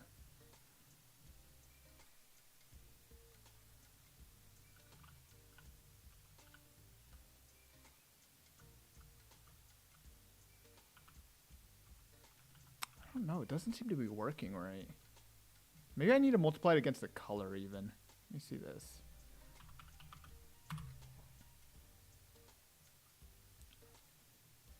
I'm just kind of trying things at this moment, trying to see if something will work.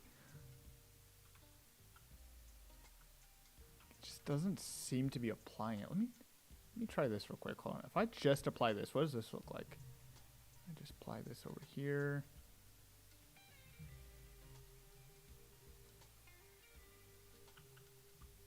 Yeah, there's nothing on there. I don't know what's going on. Let me try something a little different. Hold on. Worlds. Line texture, maybe?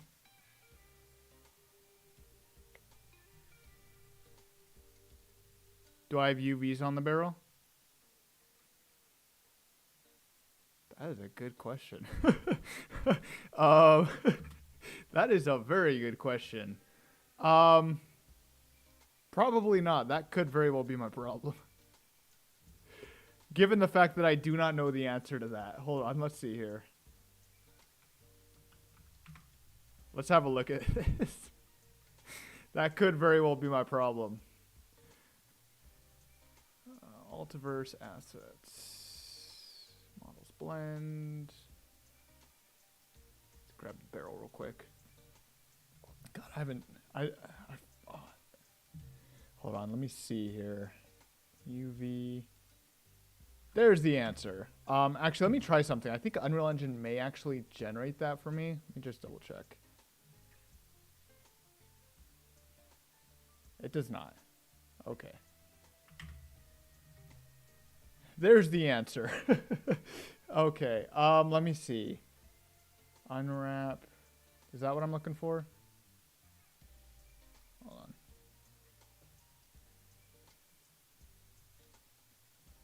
Actually, let me do this real quick. Let's go ahead.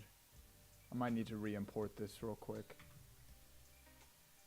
Apply. UV. Unwrap. Is that how you do it? Press tab to enter edit mode. I thought it was something like that, right? Or do I need to do it over here?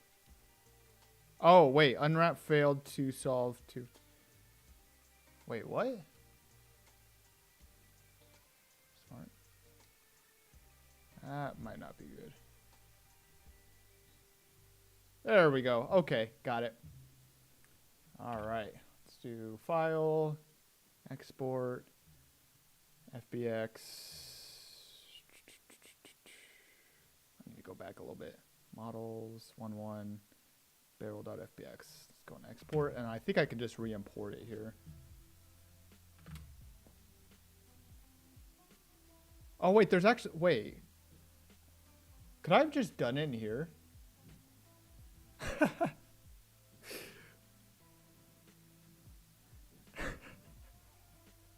I didn't realize Unreal Engine had these tools. Hold on, what were you saying? Grab the barrel, press tab to enter edit.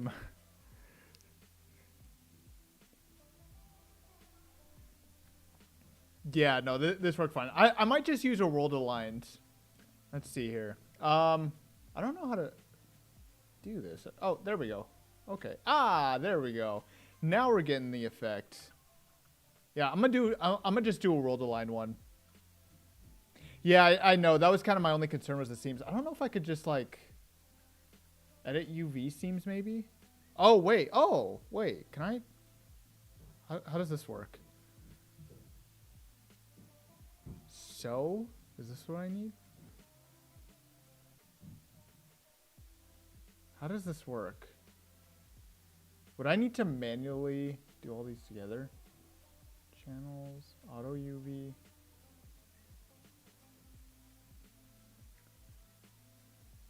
All right, no problem. Smoothing steps, smoothing alpha. God, this would be like just an absolute nightmare, wouldn't it? Oh wait, is this live? Oh wait, hold on. Oh, I can actually live see what all this is going to look like. Oh, interesting. Distortion, angle threshold. Do I need to decrease that angle threshold maybe? You know what? Screw it. We'll just do a world aligned texture. Cancel that. Yeah. Maybe later on I'll do a little bit more work into that. I'm going to leave that alone for now though. Okay, here we go. So now this should all work correctly.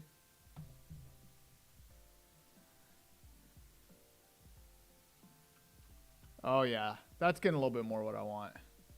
Let's do this real quick. Hold on. World line texture, texture object. Okay.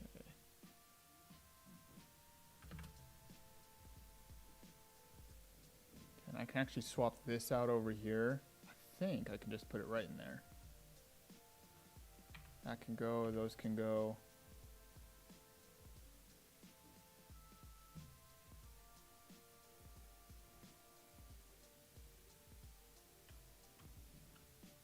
Oh yeah, that ends up looking quite a bit better.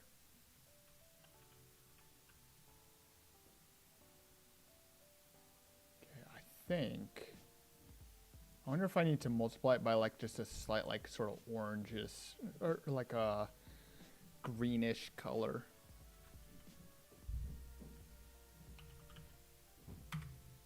Actually, let me see if I can do it this way. Hold on. 'Cause I think I might want to apply it here. Multiply.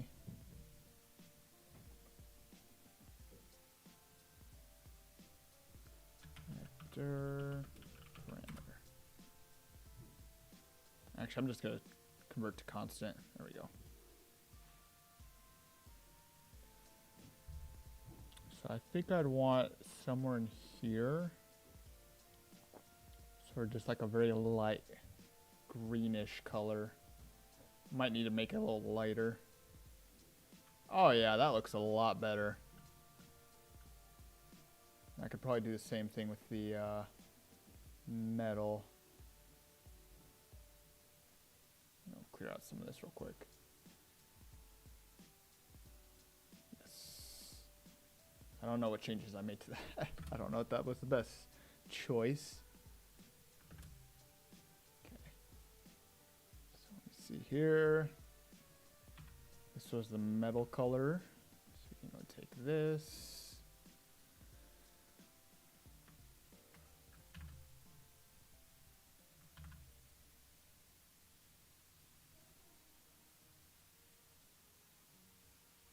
Oh, that fixed it for me. Oh, let's not save that. Cool. I forgot it would do that.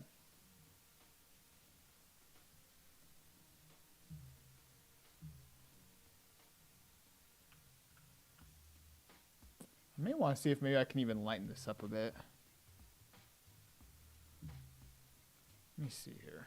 Maybe if I multiply this by just a lighter color, or a smaller value, maybe like 0.25 maybe. Let's start there.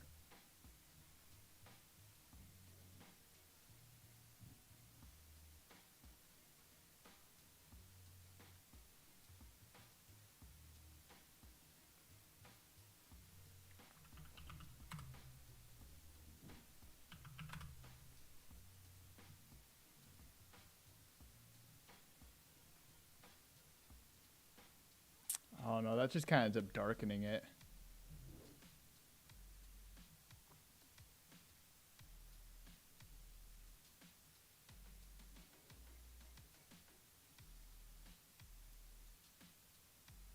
Maybe do I need to multiply over here instead?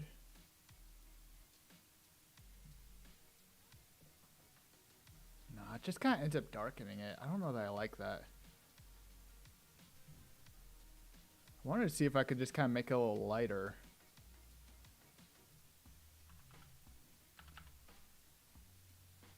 Opacity maybe? No. I don't really know what I would do there.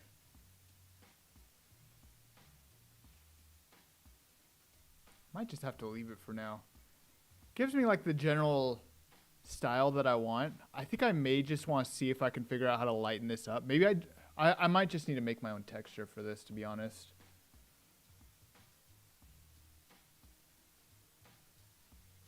Let me see. I don't think I have anything else that I can really use. Welcome back. Yeah, it's looking a lot better. I was trying to see if I could kind of lighten up this sort of grungy texture here, but I don't know that I can. I might just need to see if maybe I can put together my own or something like that. Or maybe I'll have to export it out into a GIMP and then just kind of lighten it up or something. Gamma? Hold on. Gamma. Gamma color. How does this work? MF lerp gamma color. Would I just like take, or not there. Would I just like take this and multiply it by like another vector parameter maybe? Let's see here.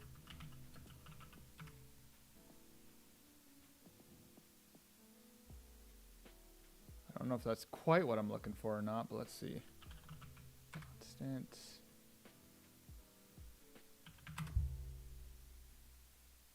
I don't know if this is gonna quite work. What I'm thinking. Oh, that does work pretty nicely. Oh, thank you. Let's see here, maybe 0.75 maybe? I don't know, I think 0.5 might actually be pretty nice. Oh, actually, I think I'm hitting right in this sweet spot there.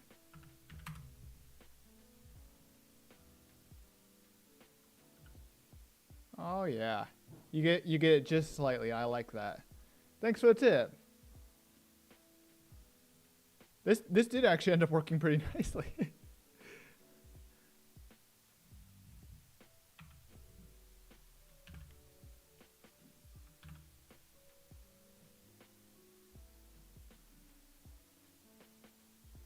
All right.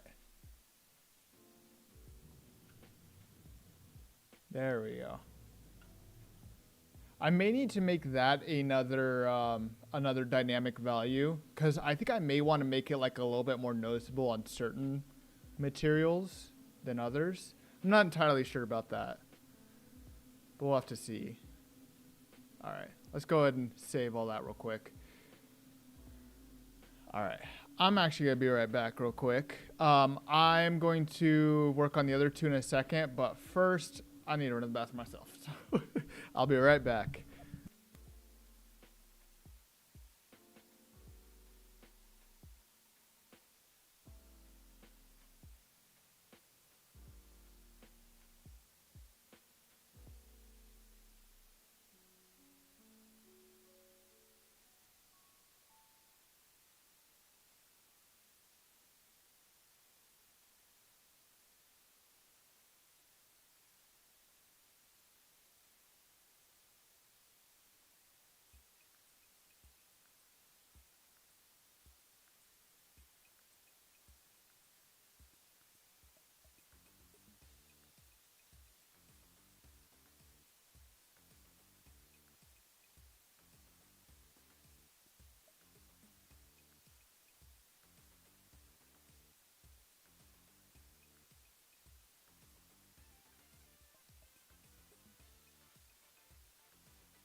I did not realize I was muted. Yeah, it's Game Chops, by the way. So this is just their live stream. They have no problem. Excuse me. In case you ever do like any live streaming or videos, they have no problem with you using their music. The only thing they ask is that you do a little bit of is that you credit them or the artist in some way. So there's the credit for this stream, because I had to reset OBS and I didn't put the text down in the bottom corner like I probably should have.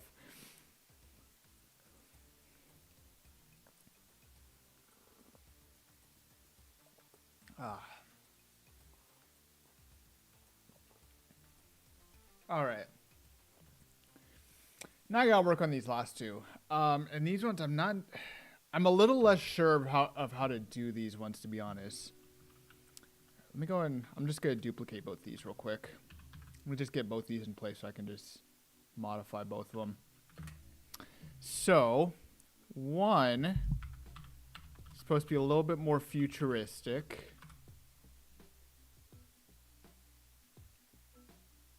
Let's put that one there. I'm just gonna close that for a sec. I hate that it keeps doing that. Futuristic.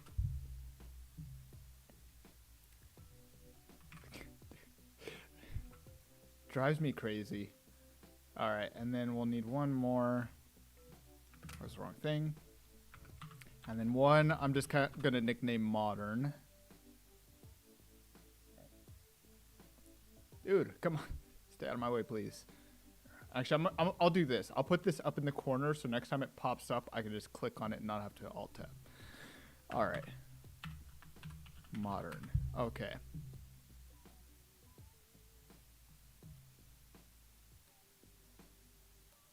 Cool. I'll go and name these ones too, so we can do these ones last. These ones I think are just going to be like completely no effect or anything. If anything, maybe I'll add like a Fresnel or a hold on. I'll add either a Fresnel or the light source onto them, so that way there is some sort of depth to them. But I'm a little uncertain about these last three. So let's see what we can do here. It just occurred to me, I did not fix this. I should have fixed this a while ago. Dock to sidebar, dock to sidebar, dock to sidebar. There we go. Lets me see a little better. Cool. All right. So let's worry about the futuristic first. Futuristic environments.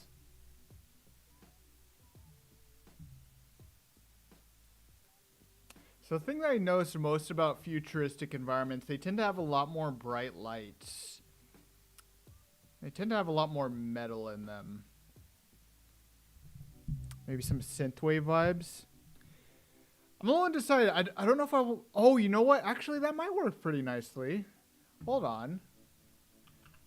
Because I was going to say maybe I can do that for the AI assets. But you know what? You do bring up a good point. I think I want the AI assets to be like the most like basic, more true to life thing that I can come up with. Maybe those are going to be the only ones that are going to use like actual light sources.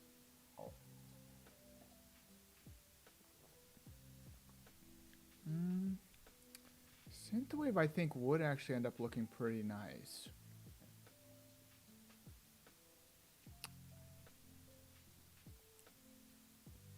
It is definitely a lot more Tron-like. Because I do definitely want it to be a lot more brighter colors. The other thing, too, though, is this is meant to be like a totalitarian future. It's supposed to be like the bad version of the future, right? It's supposed to be like the worst it could have possibly gotten. Metals are fun, too. So I'm trying to think, like, how would you do, like... How would I combine those two? Like, a sort of...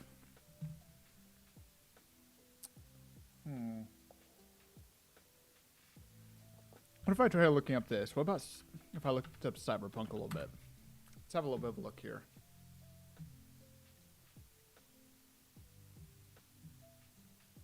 I don't know if this is really going to give me anything that I'm looking for. I might want to see if I can do more of like a neon. Yeah. That's the other thing I was thinking. I don't know that synthwave, because I feel like synthwave would be a little bit more of a sort of happy. Oh wait, you know what? What was it called? Far Cry. Was it Blood Dragon or something? Far Cry did one. Yeah, here it is. Far Cry Blood Dragon, where it's kind of like a more synth-wavy kind of environment. Industrial grunge. Actually, that might work pretty nicely. Industrial grunge. I like that idea. A little bit more industrial kind of thing. I don't know that this is going to give me any pictures I want.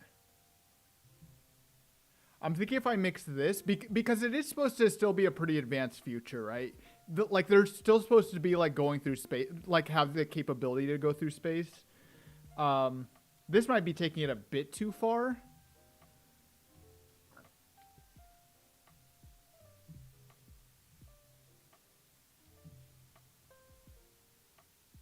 I like the idea, though. Maybe if we have, like, a bit of a grunge texture, maybe I can see if I can find a way to add, like, a little bit of glow to edges or something like that.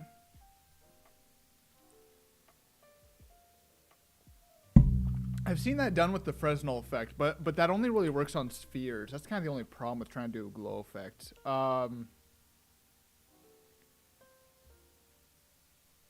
Unreal Engine glowing edges.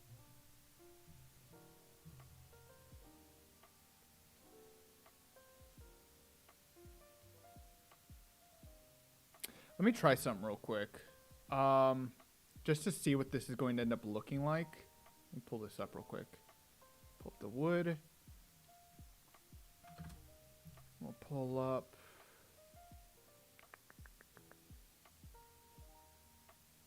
Metal futuristic. There we go.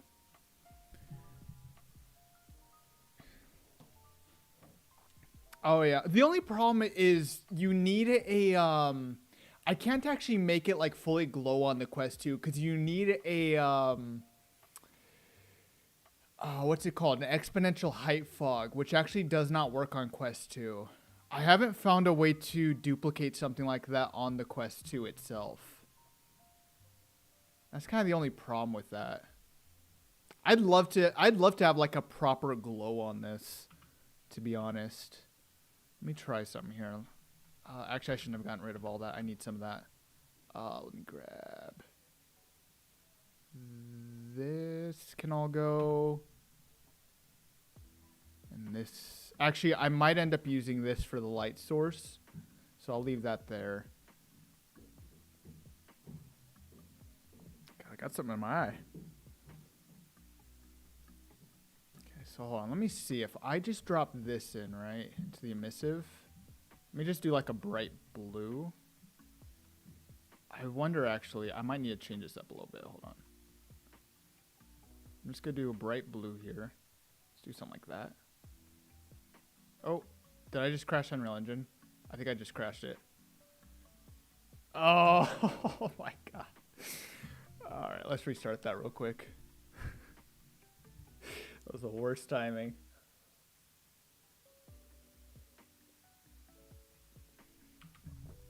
Let me see if I can find a way to do a glow without the exponential height fog engine.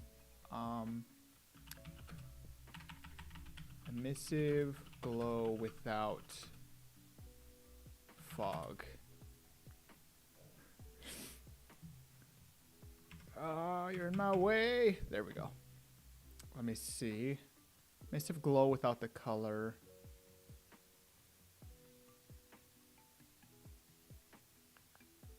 By using the force field asset. Try one of the glass materials. Oh, I see. That he just wanted just the emissive glow. Yeah, you use the exponential height fog. It's if you tweak it right, you can use that to create the glow. I haven't seen it done without the height fog though. That's kind of the only problem. Because that doesn't work on Quest 2, so I would need a way to basically do that same thing without the height fog.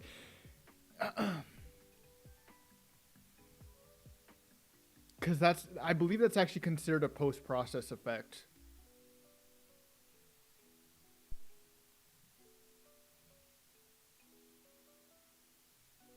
Yeah, like volumetric lighting, yeah. Because I like that idea of having like a volumetric sort of lighting system, but problem is I don't know how to do that without having fog on there. Let's see here. Texture sample. It's just for creating a straight emissive texture, I think.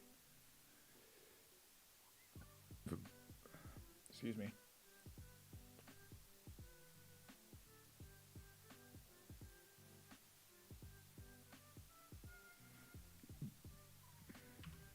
Okay. Let's see what we can do here. Oh, I'm in the unlit mode. That's why it looks so weird. All right, let's try this again. Let's just open the wood for now. I won't worry about all of it. Let's see. If I were to take this, let's maybe make it like a very light blue. Okay, and actually I could probably lerp inverse linear interpolate. There we go. Wait, no, that's not right. Is it just linear interpolate? Wait, where? Am I thinking of the wrong thing? Lerp. I think I'm thinking of the wrong thing. Is it an if? This is what I'm thinking of. Okay. So we take this, set this to 0.2 real quick maybe. Just make sure this will work all right.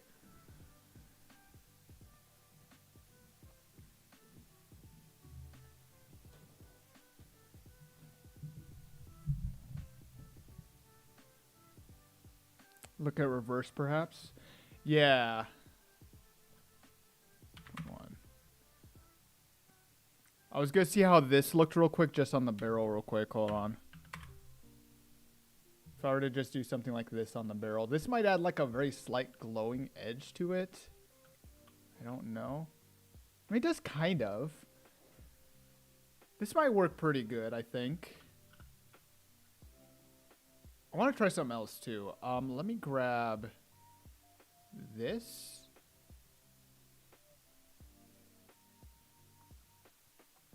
What if I took this, multiply?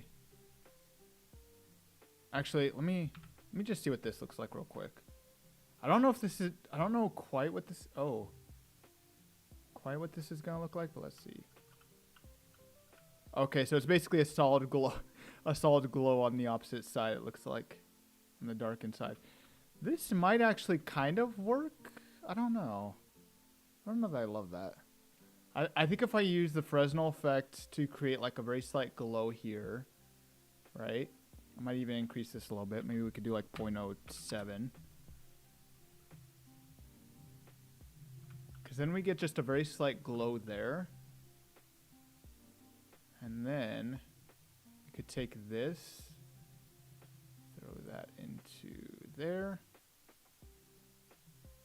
Oh, I don't know if that works so well with those colors. Oh man, that looks so bad.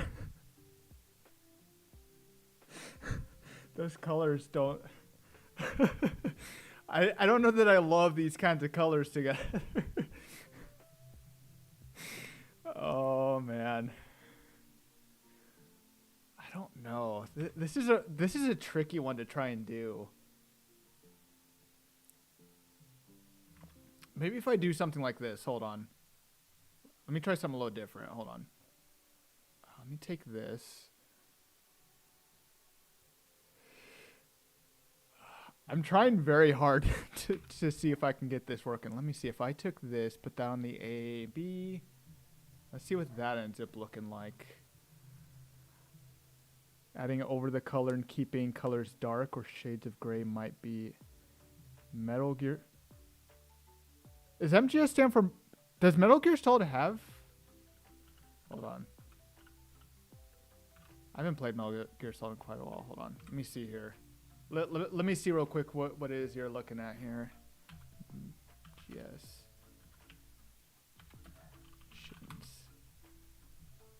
Let's see here. Okay, I see what you're going for here.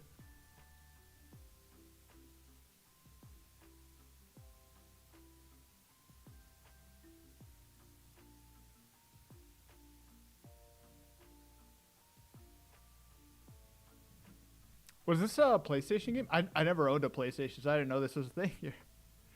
Actually, you know what though? Actually, I don't know. I do like the idea here though. Looks pretty good. Yeah, it is a bit synthwavy, yeah. Oh, you're good. I appreciate feedback.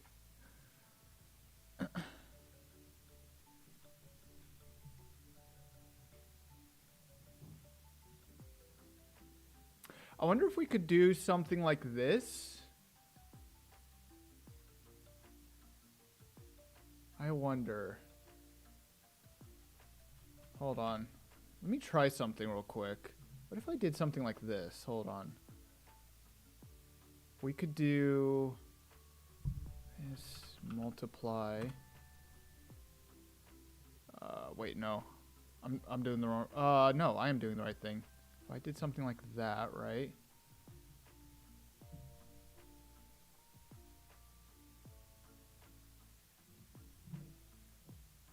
Hold on. I have somewhat of an idea. I'm trying to think of the right way to do this.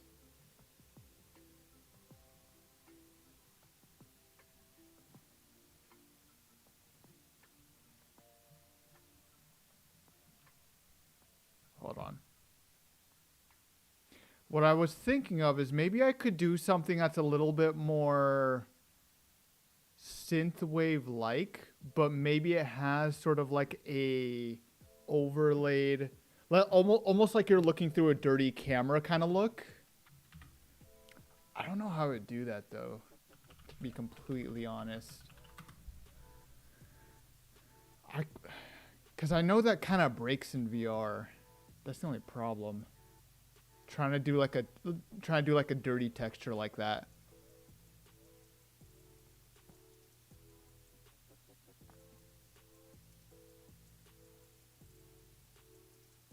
I might need to lean a little bit more into like this sort of metallic kind of look. I think honestly that's what I'm gonna have to do. I don't think the synthwave is gonna work very well. But what I could probably do, I do kind of like this shot here, is have like certain brighter, like the light sources are a little bit brighter colors.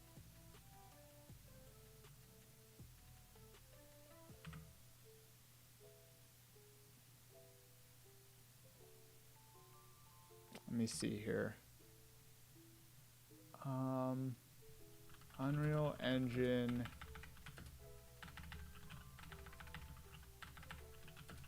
Metal emissive texture maybe?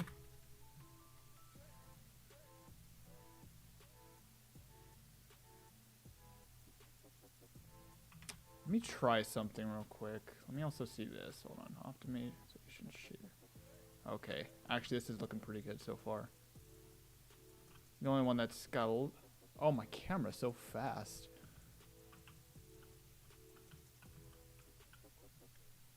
So let's see here. We're going to see if we can add on the metallic here.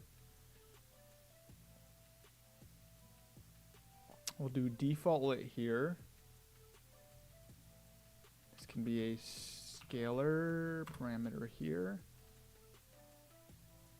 Do maybe like 0.2. Let me switch these to constants. I don't know how well this is going to end up looking, but we're going to try this. Roughness. So I do like a roughness of maybe like 0.3. Do like 0.5 there and maybe like 0.6.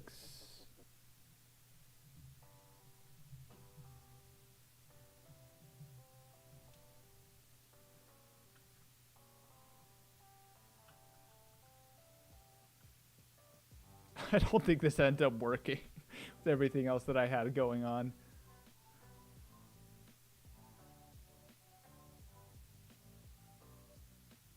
Let me see. What if I just pass that into the emissive real quick?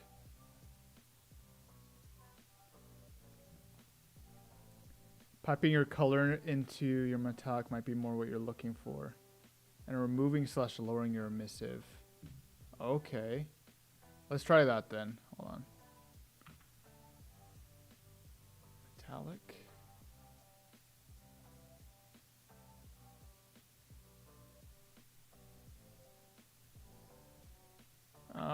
That just ended up with a black texture.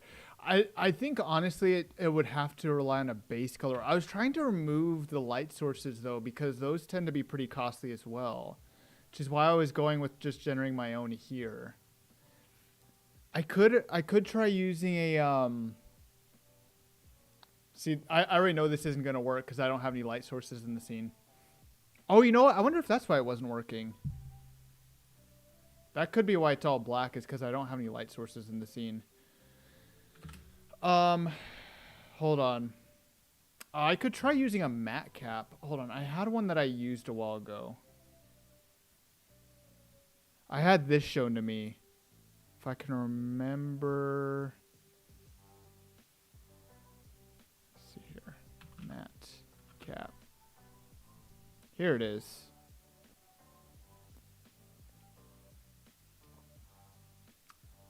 Where was it? Here. Could do something like this. I might want to see if I can grayscale this or something and put together my own. It's actually not that difficult to make your own too. This could be multiplied there. That could go into the emissive. This could go back to unlit.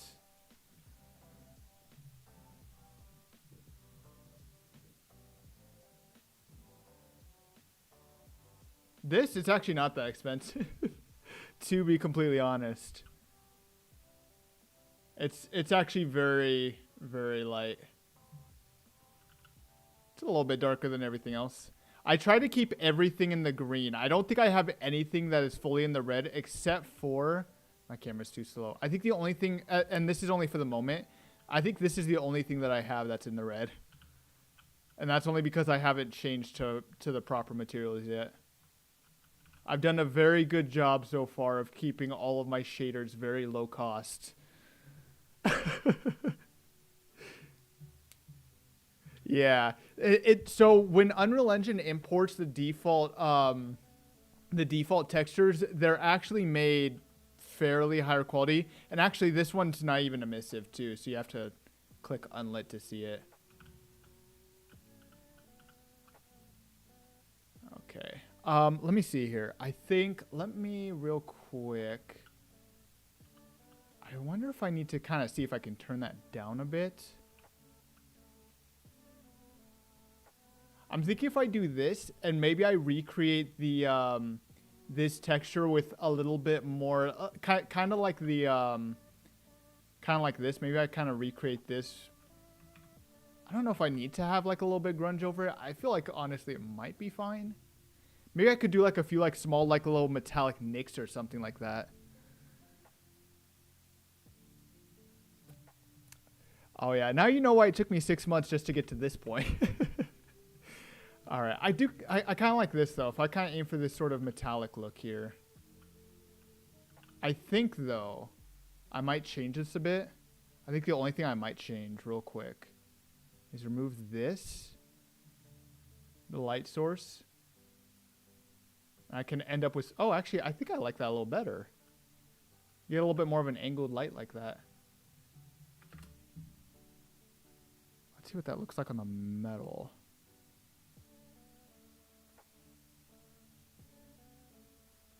Grab this.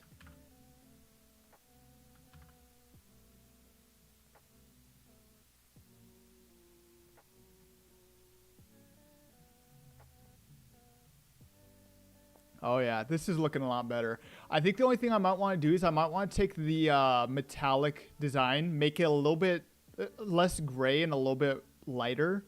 I think that's the only thing I may want to do because this is. Hold on, where is it? Hold on, let me find that texture real quick. Matte cap materials. So this is what it looks like here. I think I may want to take this, make it a little bit lighter, so maybe like a white to like a much lighter gray. Greeble textures. I am not. Let's have a look at that real quick. Greeble texture. Oh, this looks interesting. Hold on. A greeble or nurnese is a part harvested from plastic modeling kits to be applied to an original model as a detail element. Practice of using parts in this manner is called kit bashing. The term greebly was first used by effects artists at oh, that cuts off. Where was I reading?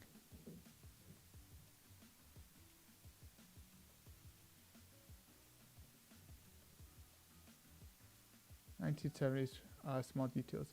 Interesting. Oh, I see. Oh yeah, this is exactly what I had in mind. A little something more like this. Oh yeah. Hold on. I got a little notebook here. Hold on, I'm gonna write this down. Greebly or greeble. I'm gonna have to look into this a little bit more. I'm gonna have to figure out how to do this on a matte cap design. Hold on.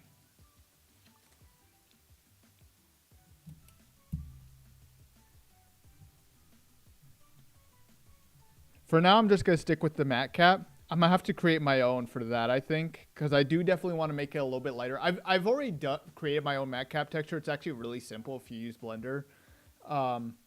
I just need to recreate and probably figure out how to do something like this again. You can also do it in like any photo editing software fairly well, but I think Blender just does it a little better. Yeah, I'm gonna have to. This looks really cool. I'm definitely gonna have to figure out how to do this a little better. All right. Yeah, but if you ever want to look at matte caps, this is literally the whole setup right here for a matte cap. So if I just put this in, it would just look like metal and that would be it. Actually, this probably isn't the best shot. I put it on the, there.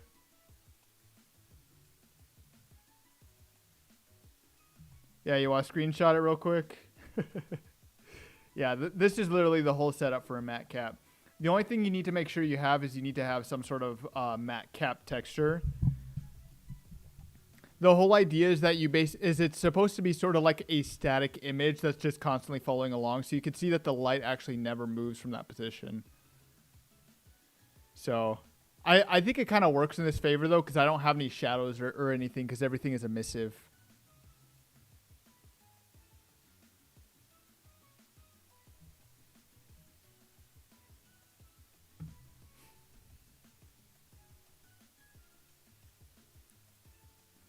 Yeah. So yeah, in case you ever want to see it, there you go. All right. Let me go and remove some of this other stuff. And actually, that should still be pretty light on performance too. Maybe a little bit more expensive, but... Oh, actually, you can't even tell. The most expensive one at the moment is this Apocalypse one. I think a big part of that reason is because I'm using a world aligned texture right now. I'll have to change that I'll have to fix up the UVs so I don't have to keep it world aligned, because that's going to look really weird in the game too. All right. Let's work on these last two here. What time is it, by the way? 3:22? Cool. All right. Now, modern. I have some kind of ideas. Metal, modern. Here we go. Okay. So I think this one I may want to use actual light sources. So my idea for the modern one, so the modern setting, it's supposed to start in a more in like an office building. So I have a few ideas. Let me see Budget cuts VR. Let's look at budget cuts real quick. I have a few slight ideas as to where I could go with that. Let me see. Ooh. Office. Oh, you know what? I have an idea.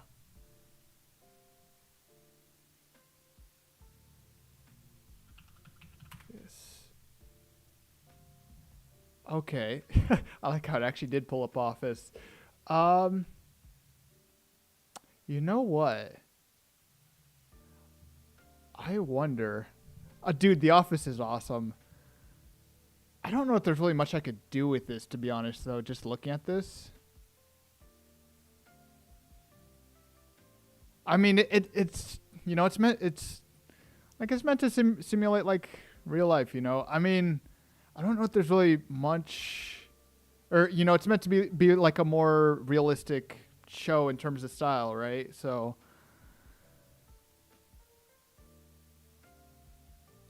I think it might need to be.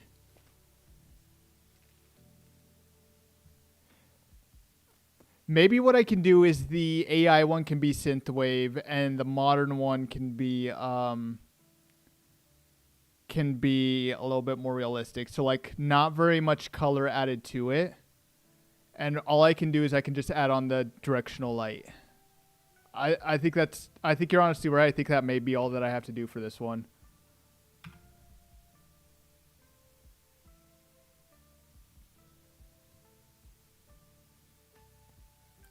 I definitely agree with that. All right, let's see here. Let me go ahead and just set this up so we can get all of our styles down.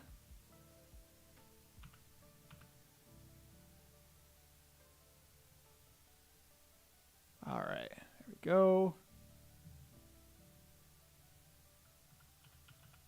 There we go. I might need to change this gradient, to be honest. I think I may want it to be a little darker in the front and a little lighter in the back.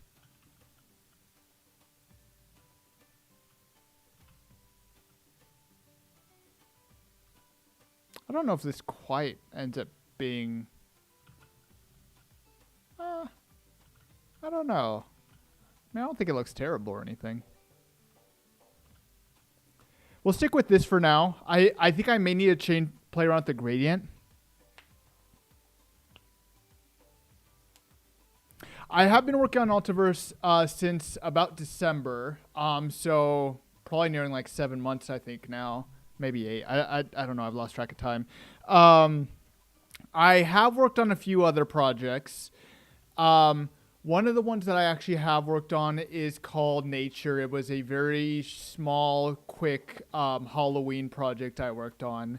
Wasn't really great, but it is on Steam and SideQuest and App Lab, I think, if you really want to find it. Yeah, it doesn't look bad at all. There is, so far at least, only one project that I've quit, but I do want to go back to it. Because it was a much more complex one than I originally thought it would be. It was just called Nature. Just Nature. It was one that I made in like just a month or two for Halloween, and that was about it. And I was just kind of at the point where I was like, I just kind of want to put some game out there. So it's not that great, I'll be honest. You know, it's not a great game. You know, it's one that you could probably beat in a couple of hours, you know. Yeah. Battle Mage, though, I do want to go back to. That one was supposed to be a it was going to rely a lot more on some form of hand gestures, and that's kind of where I kind of stopped, is because I did not get to it. Yes, Nature was a VR game, yeah. Yeah. So like I said, I believe it's on SideQuest if I recall. It's on the App Lab, and it is on Steam. Although I realize on Steam there's a lot of games that come up when you type in Nature. So... Yeah, and I did actually have... There was another guy who recorded a lot of the audio logs in Nature because he just really wanted to. So yeah, it was pretty good, I think.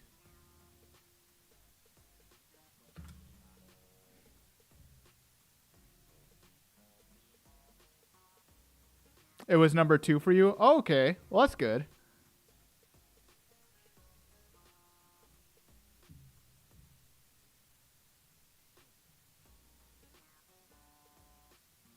Okay.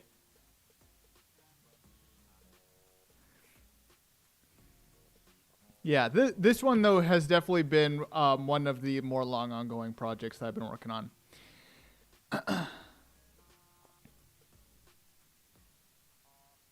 Okay. So,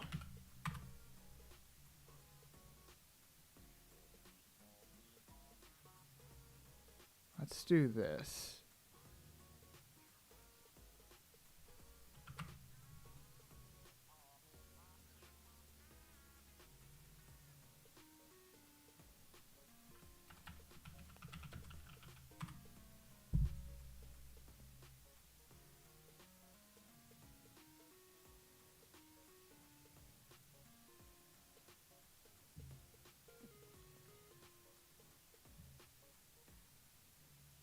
All right, so let's do just as a quick little test here.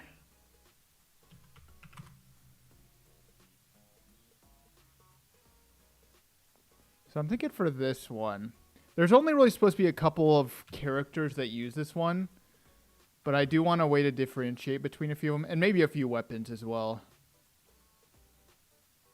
So I really just wanted a way to differentiate between these ones. Ooh, wrong thing.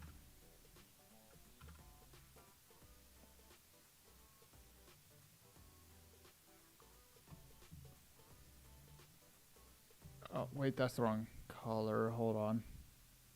Black.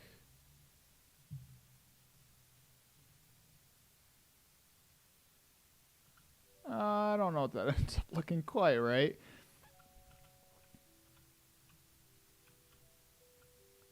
Maybe I need to take this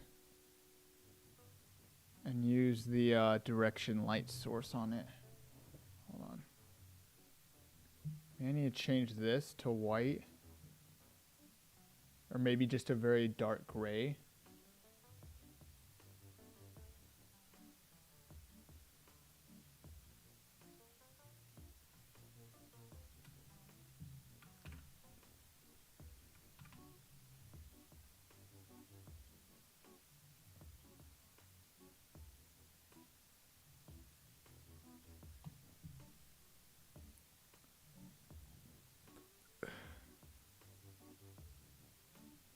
With less intensity, could give it more dimension. Oh, you know what? Actually, that's a pretty good idea. I didn't think about that. I was trying to figure out like the best way to do this, because like Fresnel works great in a lot of situations. When you have like a little bit different shapes like this, it doesn't always work quite as well. But actually, I like your idea there. Let me try that.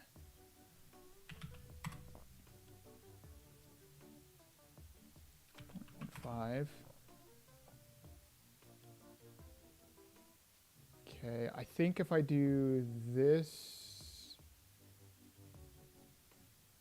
here, hold on. I need to see how to do this. Hold on.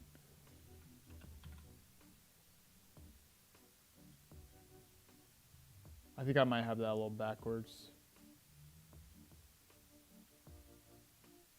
Let's make it a little lighter, I think. Let me see. I think I may have this backwards.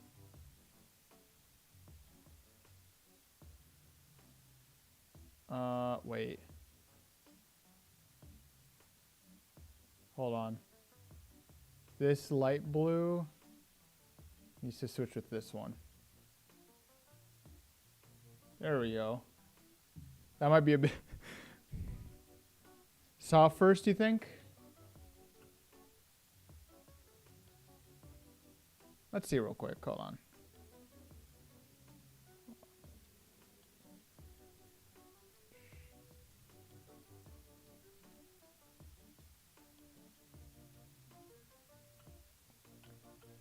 I do definitely like the general design here on the edges. I don't know that I love just having like a white color here. I wonder if I should be using like the actual color that I had. Let me see here. You know, it occurred to me I'm not doing it on the metal. Hold on. You know what? Let's just focus on the wood for a second.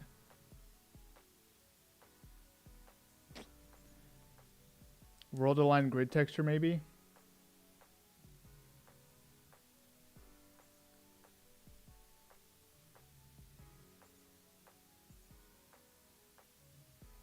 Oh, you know what? I think actually world align grid texture might be a good way to start. If I can remember what that material is called. I think I used it once.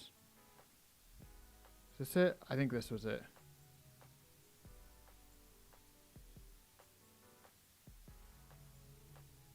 Yeah, here we go. I did use a world align grid texture at one point.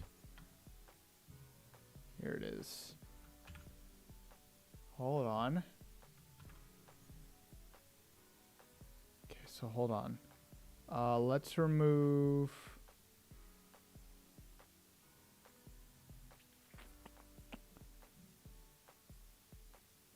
Hold on. We put this in here. Then this could go into the light one, I think. And this one could just be like a solid white, maybe. Did that not go? I didn't make it solid white. Does that look right? I don't think that looks right.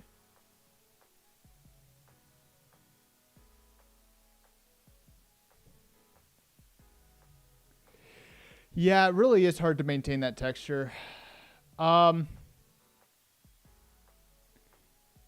mean, I could try something like this. Hold on. There is actually a... Wait. Oh, yeah, I did. If I can remember what it's called. Oh, yeah, I remember. Wireframe.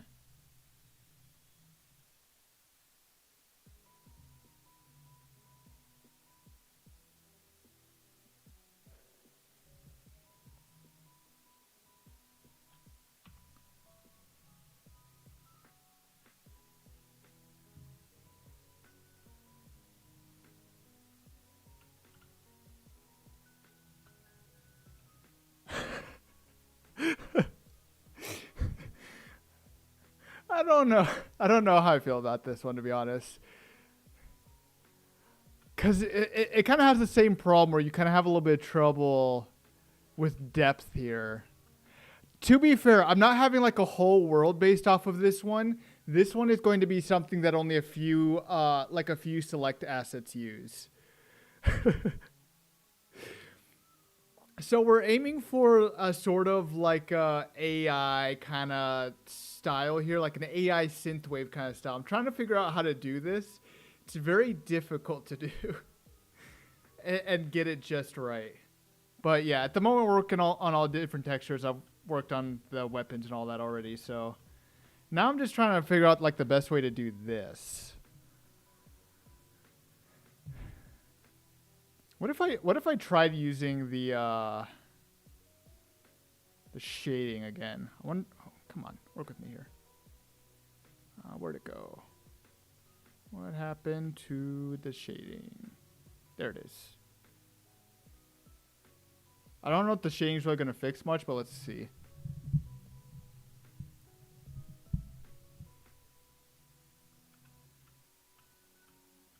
I mean, you could tell a little better what it is.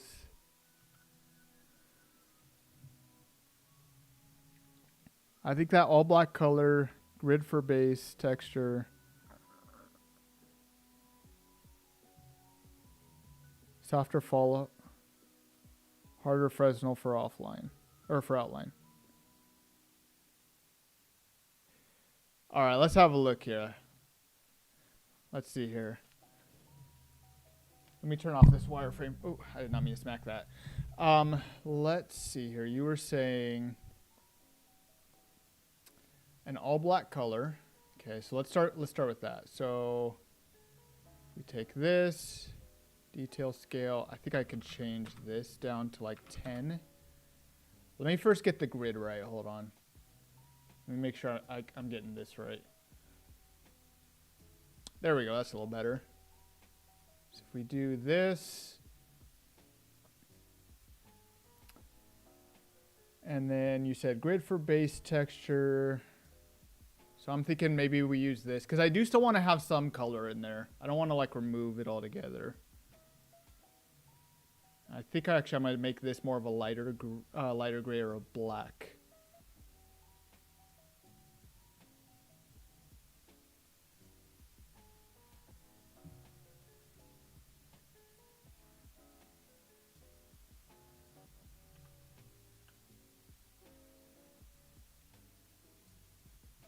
Okay, then that can go into there. I think I want to change this out from blue to like a black or something like that.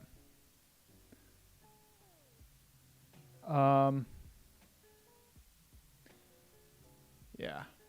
I think I may want to stick with just one Fresnel though. I don't think I need both. Hold on. That. Then we can put that one there. I'm going to make that a black, I think, or a very light gray maybe.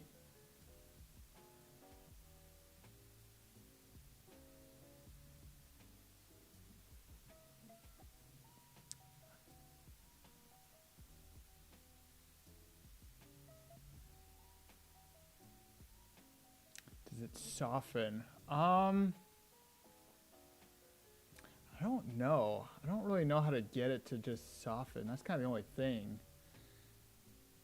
I could actually, let's try this. Maybe instead of doing this, let's change this up a bit. Let's take the color. We'll multiply it by the Fresnel maybe instead. Because right now this is just a solid. And then we can multiply this by the lerp.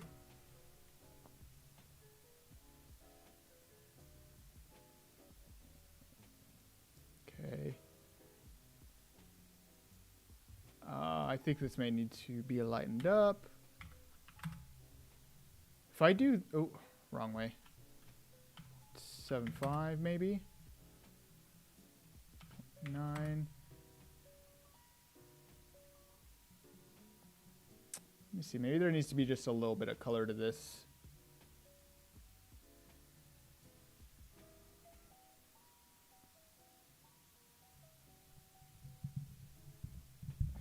Thanks, Combined Potato. Appreciate it.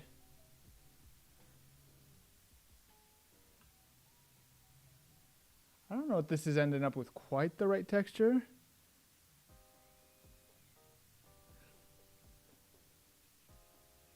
I mean, it does look a lot better, to be fair.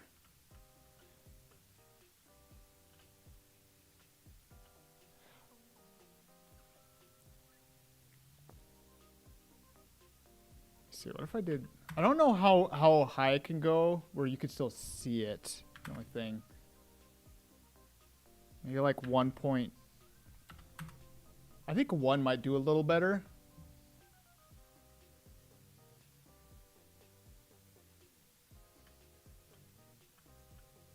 And you can still kind of see like the general shape, I think. Let me see something here. I think some of this might need to change too. Let's change this. I don't think I need that. And I don't think I need this.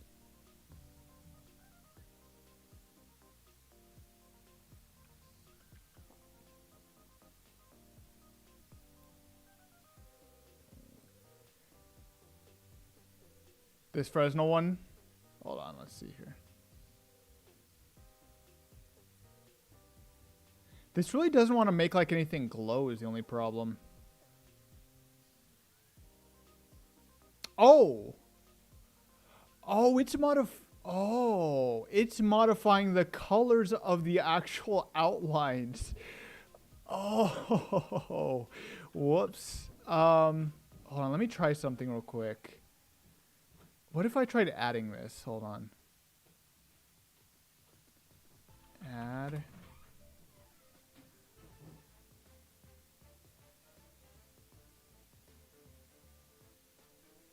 I think we're getting closer.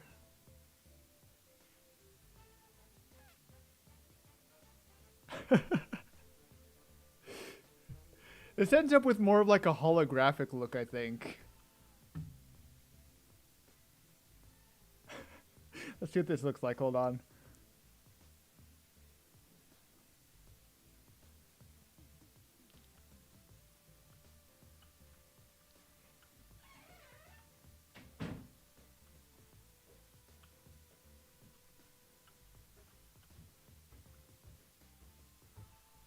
Let me try some more. Man, I don't really know if there's much else I can try.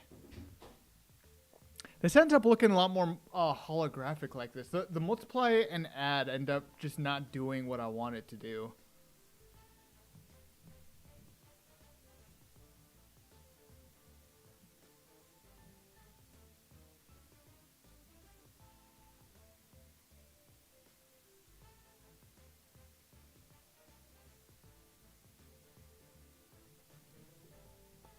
Let me see something. What if... Hold on. If I just stick that into emissive, hold on. So that ends up looking like that, right?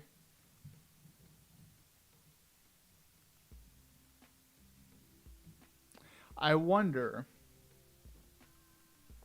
what I could possibly do. No. That's gonna end up being a pain too. I wonder if I need to maybe multiply back here at the colors, maybe. Or maybe I need to multiply it against this texture here.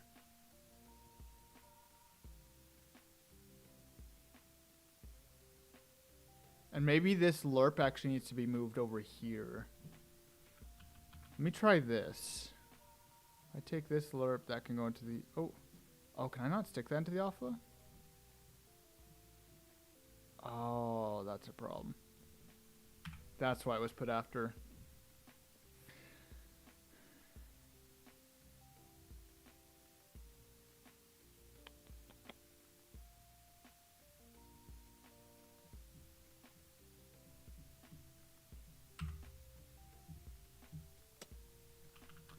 Synthwave. Let's see here.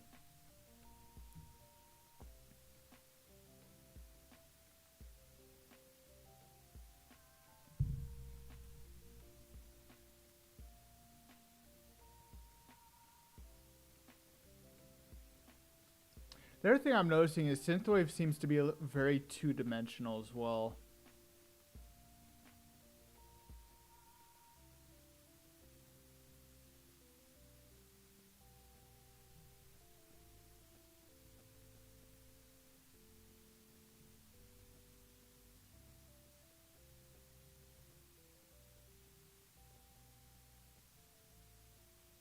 I have an idea.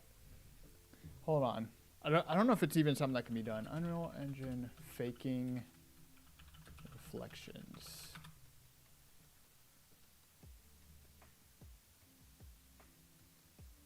I've done something similar to this before, I think.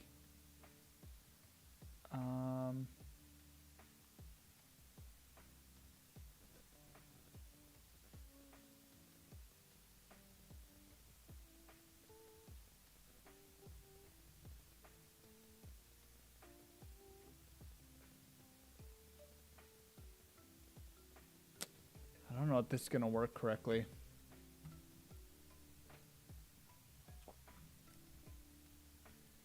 What if...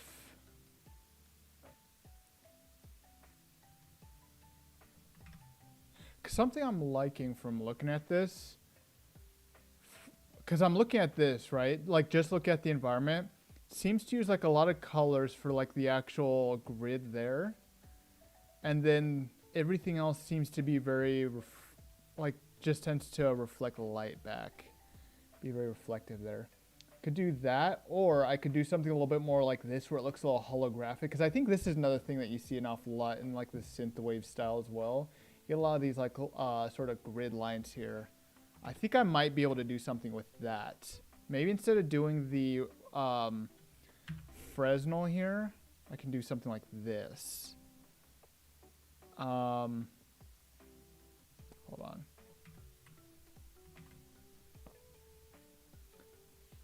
Let me see. If I do panner, I might need to make a texture real quick. Hold on. Texture. Texture. Sample. I think this goes into UVs if I recall.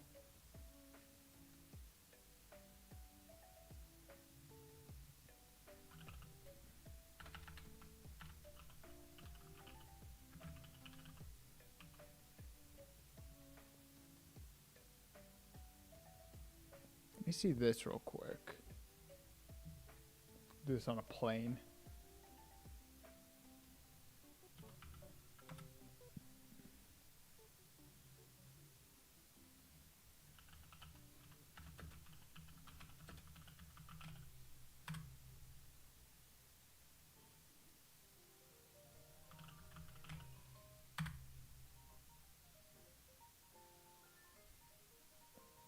I don't know if there's a way for me to pass in a UV into this. I would have preferred to do a world aligned, just so it all kind of lined up. Some rim light matte cap, you think?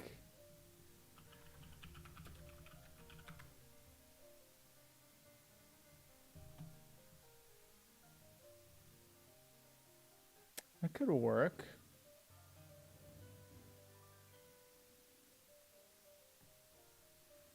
Let me try this real quick first and see. Maybe I need to do a combination of things here. I think that might be what I have to do. 0.023 maybe? Oh yeah, it's a little better. So if we did something like this.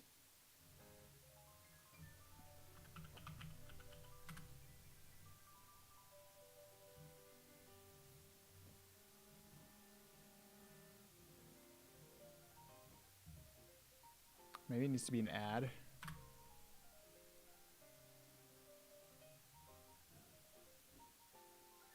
Not quite right. Maybe we could do something like this. Maybe I could take this. Multiply.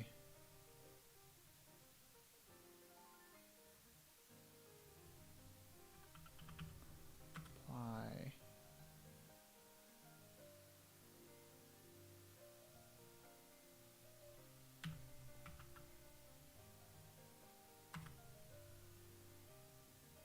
I put that into the wrong thing. I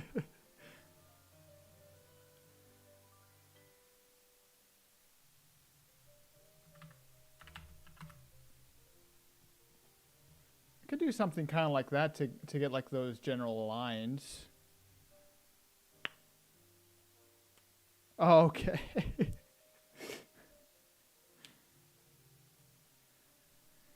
I could try something a little like this. Or I would just need to make a texture that will give me these vertical lines.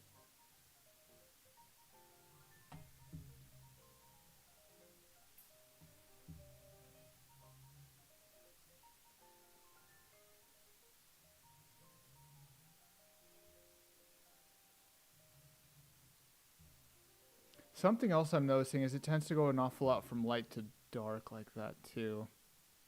There really is a lot to just to looking at these synthwave stuff, huh? Big time matrix stand. Actually, that would be really cool doing something like this or something. There's like little pixels or something falling down. Just code being written down.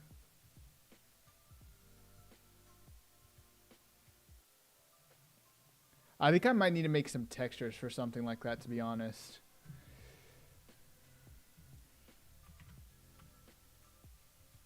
Hold on.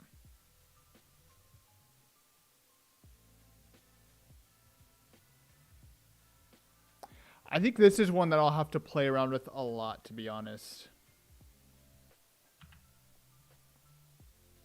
me see what this looks like, just like this. Let me clean some of this up too. I've just way too much mess going on here.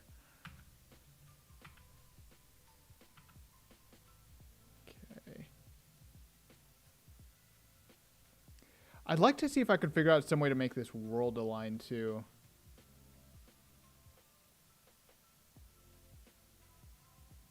I don't know if there's really a way for me to do that.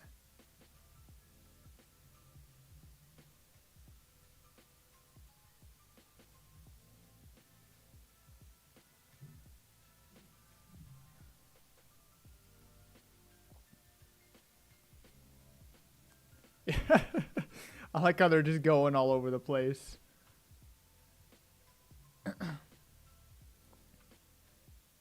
Yeah, I think for this, I'd want it to be world aligned. Let me also see what this is looking like too. That's a little bit darker.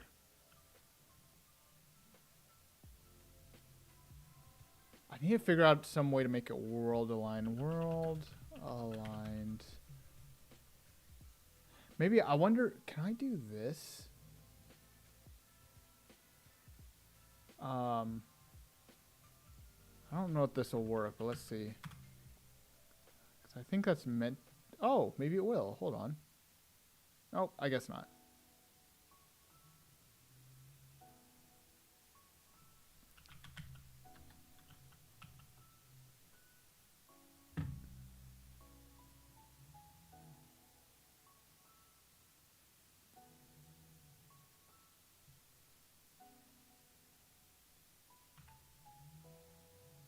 Oh, wait, hold on.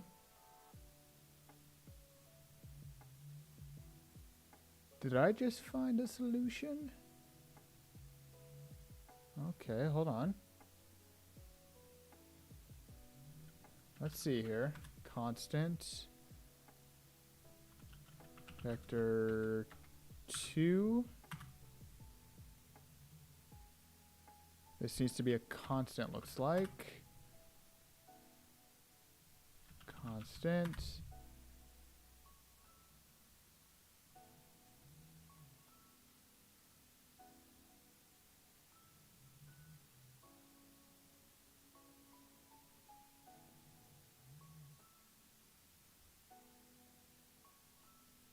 I don't know what this... Oh, wait, this could be why. Hold on. Yeah, this might work if I do a little something like this. Do that. Hold on.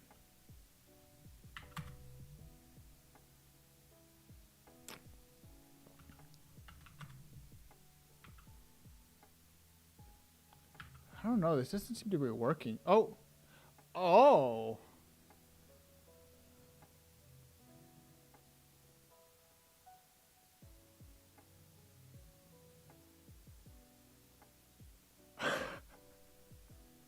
I have no earthly idea how I did this.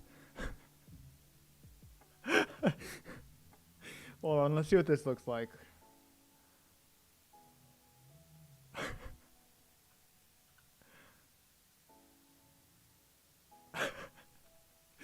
Hold on, I think I was missing something here. Hold on.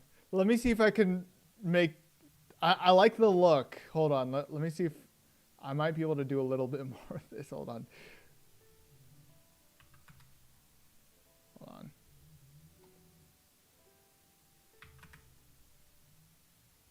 Oh, hold on. Oh, wait, I think I'm understanding. Oh, wait. Oh, hold on. 0, 0. Hold on, I think some of this is starting to make sense.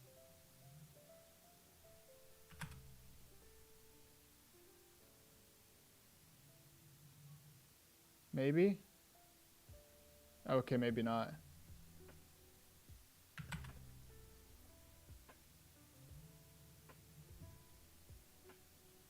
Five?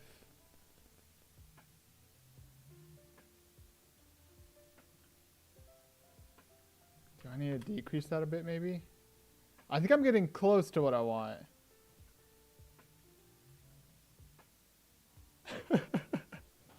Y minus 1.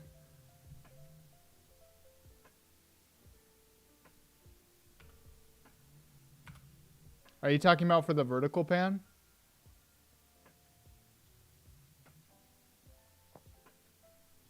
Oh.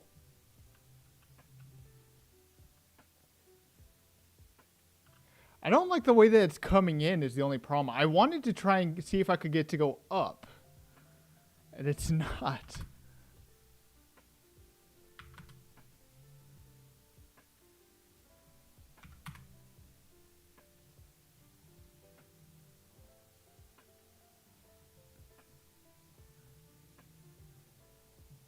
Oh, if I'm trying to get it to go down? Oh, actually.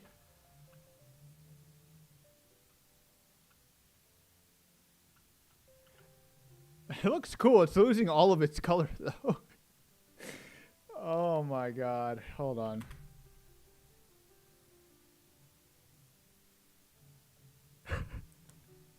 Your positive 5 in Y was working as an up. Was it? I don't know that it's working as an up. I don't know what all these things do. Hold on. Let me see here. Material function call expression allows you to use an external material function from another. Oh, great. This tells me absolutely nothing. Let me see if I can find this. MF World Align Panner. Engine MF World Aligned Panner. How do I use panner with world aligned texture?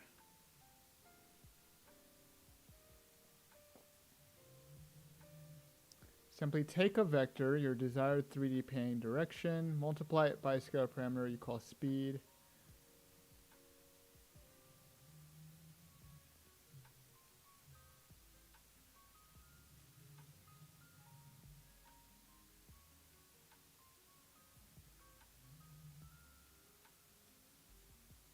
Remove that 1 minus node.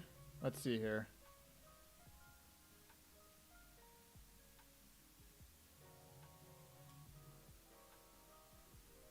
So both the minus 1 nodes are gone, okay? So hold on, let's see here.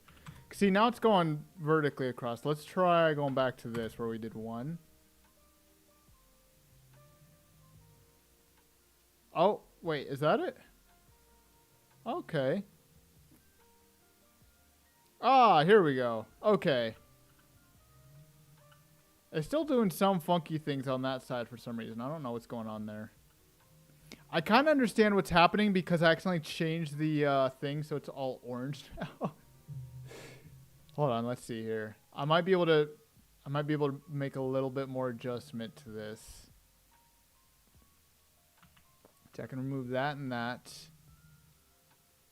Maybe this needs to be multiplied.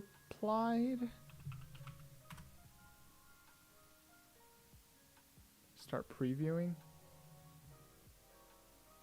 Okay, we end up with something. I'm still not entirely sure what I've got here. XYZ texture, maybe XY texture?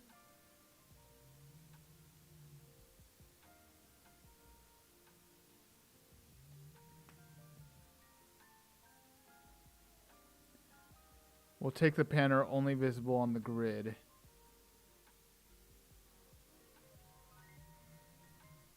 I was just trying to see what I could end up with here. Okay, we're ending up with something a little closer to what I was trying to do. I'm trying to figure out what's going on. It looks like it changes colors depending on the side it's on.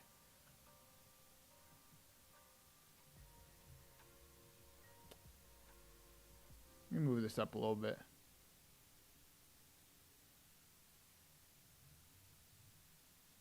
I feel like multiplier is giving me closer to what I want. Let me see here. If I do XYZ again, will this work?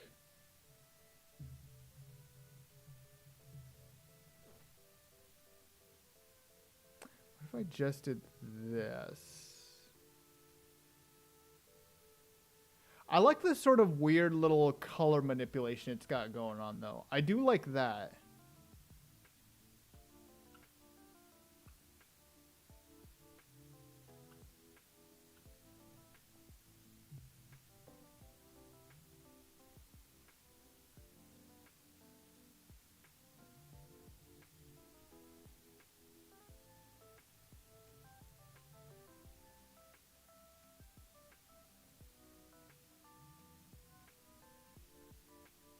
Oh, here we go. Oh, that's looking awesome right there.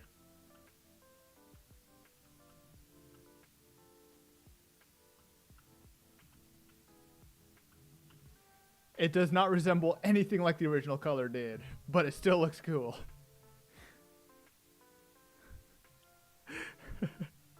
Duping and rotating the barrel give you a second POV on what's happening. I think I know what's happening. I think what's happening is I bet if I rotate, I'm gonna see it. It's like only doing the see it's like only doing the sides.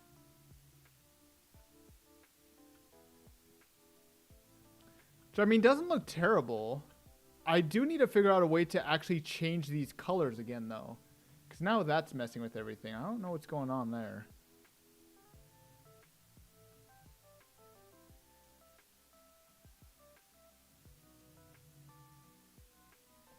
What if I did this? Hold on. If... Let me see something here. I put this in here. Stop previewing. Vector. Let me see something. I need to see what this is doing.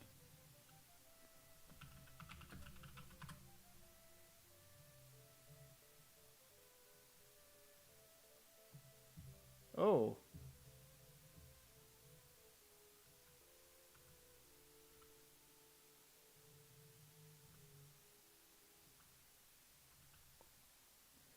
Well, there's your epilepsy warning.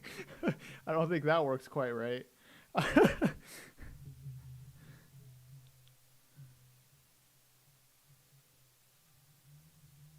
Okay.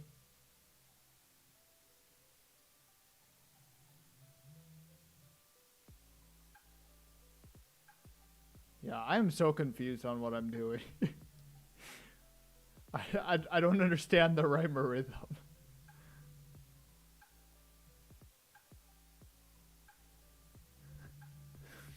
I don't know what I've created.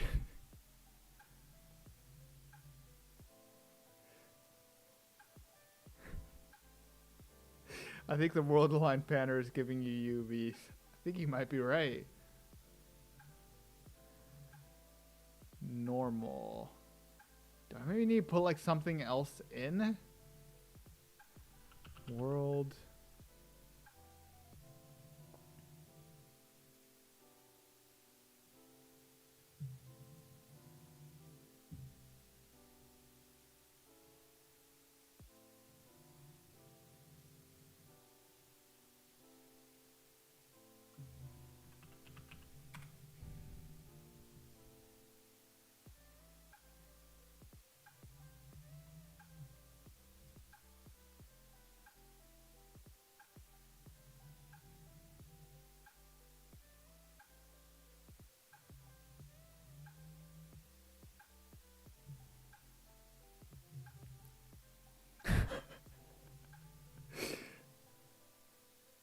I've seen the node before. I've not tried using it. Maybe nothing and then piping the result into a text chord. Let's see here. Texture sample. What are you thinking? Something like this? Like a texture coordinate like this? Oh, I can't. Hold on. What if I... Hold on. Let me try something else too. I wonder if I need to like use a mask or something like this. Hold on.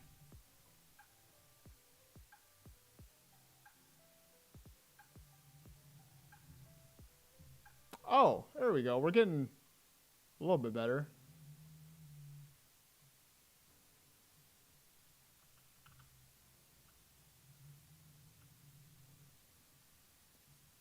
Maybe nothing and then piping the... Yeah. Yeah, the texture coordinate doesn't work. Otherwise, I would have done that. Hold on. Let me see here. I think we're getting a little closer. RG...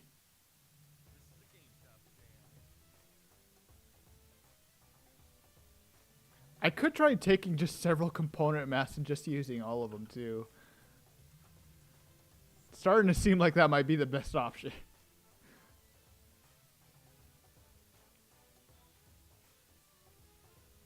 Let's see if I switch this out maybe.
Let me see this real quick. I was looking at what this was. Padding texture is usually done by adding time to the UV's X and Y components. You'll probably need to rebuild.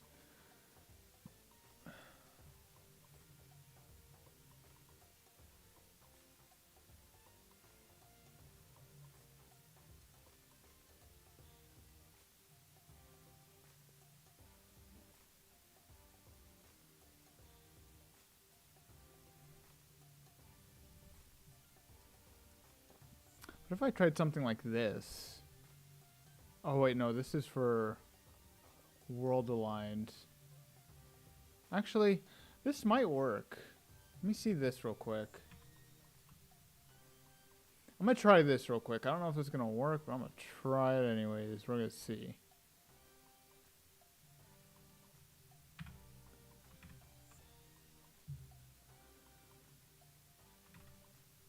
Actually, no.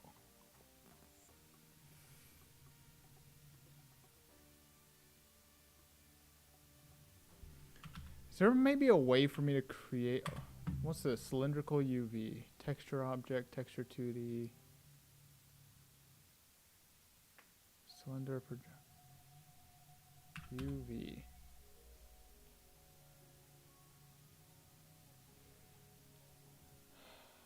Break and tile UVs. Get user interface UV.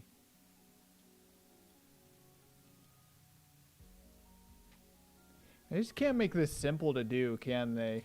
I just want to be able to slide one texture up through the world. Oh man.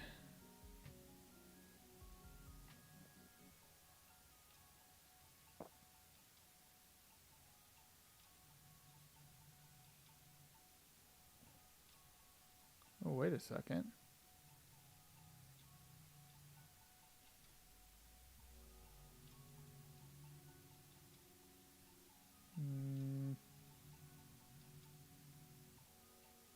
Oh.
Yeah, I'm just so very confused.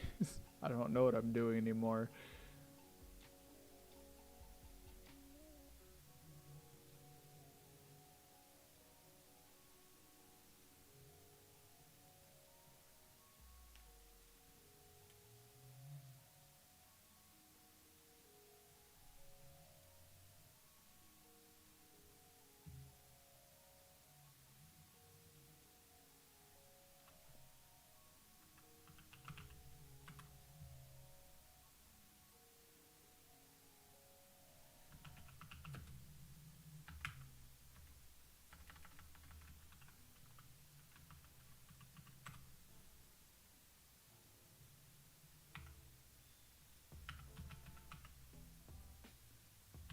Hold on.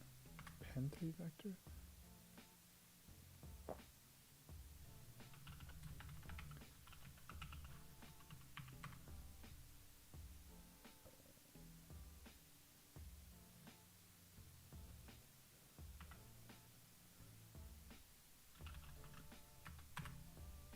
Let me try something here.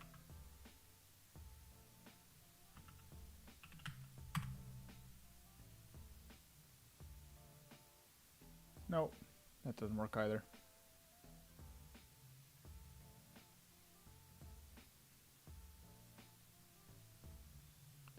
Yeah.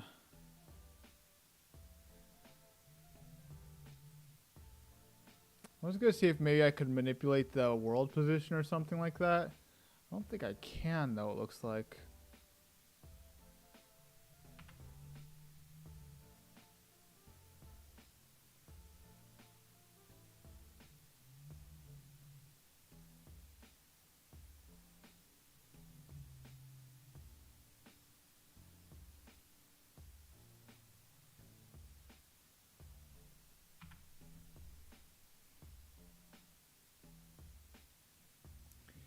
Yeah, this is one I think is gonna need to take me a little longer. Maybe I need to go for something other than synthwave even. I don't know what else I could do. I could try for like a holographic kind of view.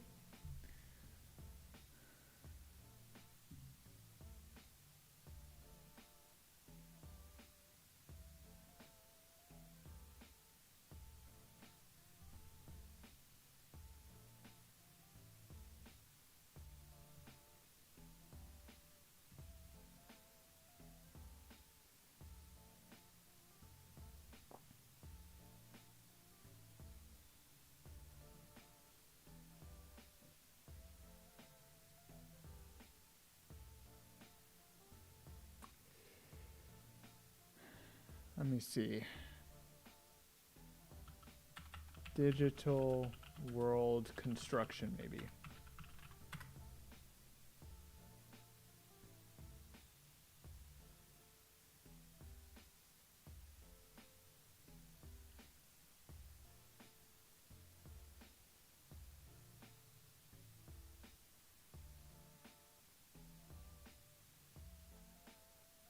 This really is a hard design to nail down. I knew it was going to be hard. I knew that the AI material was going to be the hard one. I was not expecting it to be this hard.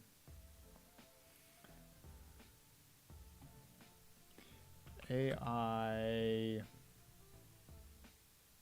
person.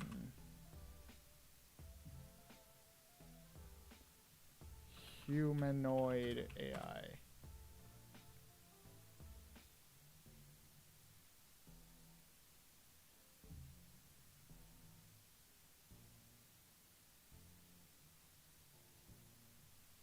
Digital AI.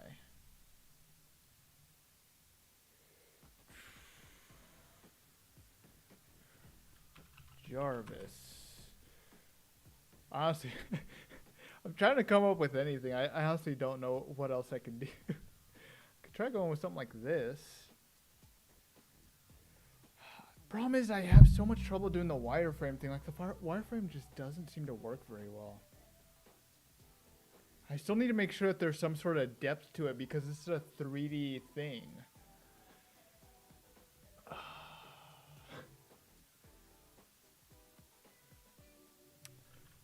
me see here. What if I looked at Matrix AI?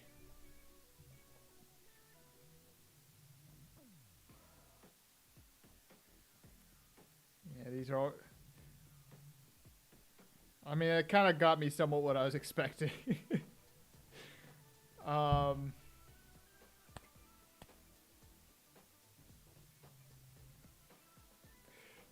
You know what? Let's do this. Hold on. AI image generator. We're going to generate some AI images. And we're going to see what happens.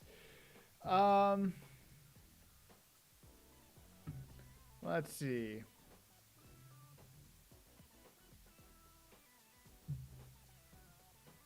I'm not going to log into that right now. Hold on. I think there's a... I know I've used one before. AI image generator Dream, I think is what it was called.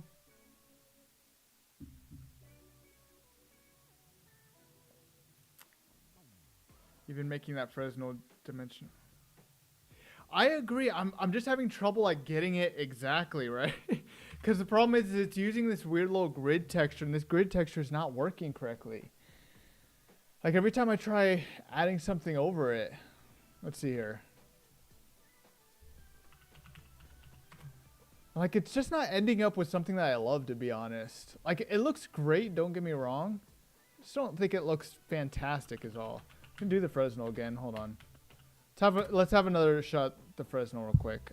What was it? Fresnel. I guess Fresnel function. Yeah, here we go.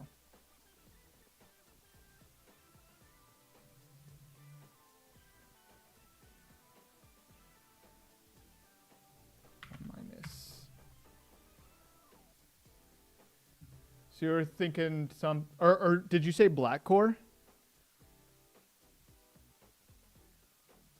With a black core added over your grid. So you were thinking like this. Let's see here. I mean, I guess this does look better than what I've been ending up with before. I might even be able to add a power onto this. Let's see here. Constant. Maybe do like a 1, 5, 3, 2.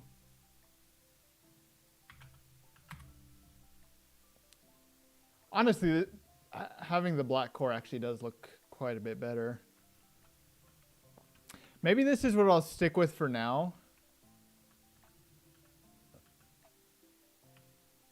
I don't know. I think I may still want to come back and change it later, to be honest.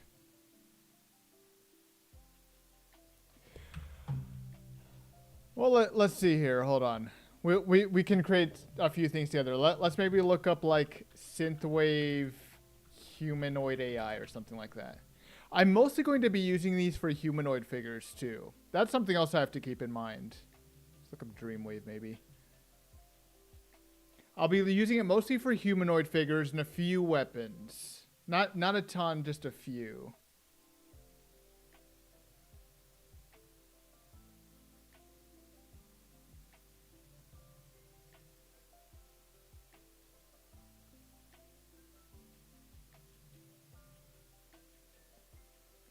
I think I might stick with that grid one for now. I don't know. I don't know that I love it. It looks good, don't get me wrong. I just don't know that it looks great. It's not something I love, to be honest. I feel like there has to be something better I can create. I'm just not sure how.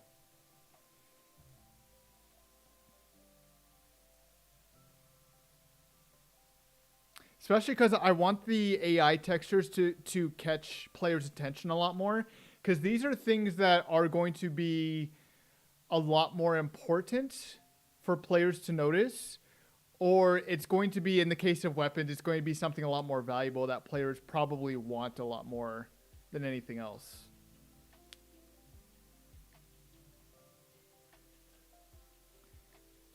So it's something I really wanted to try. I really wanted it to catch players' attentions. And this, I mean, this is definitely more noticeable, but I don't know that it's catching players' attention quite as much as I want it to.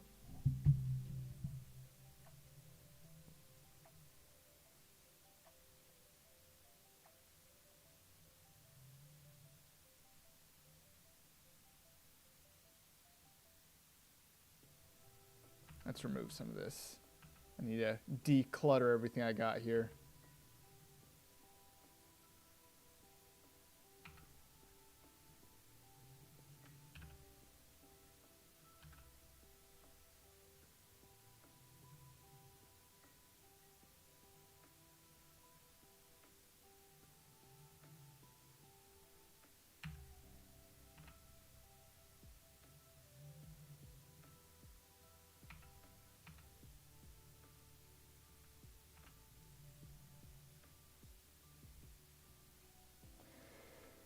I'm suggesting using the grid all over, then with the Fresnel with the black core, adding that over your grid. Hold on. I'm suggesting using the grid all over, then with a Fresnel with the black core, adding that over your grid. So you're thinking like each of the little squares have like a little black core or something? Is that what you're saying? Or I don't know if I'm fully understanding what you're saying or not.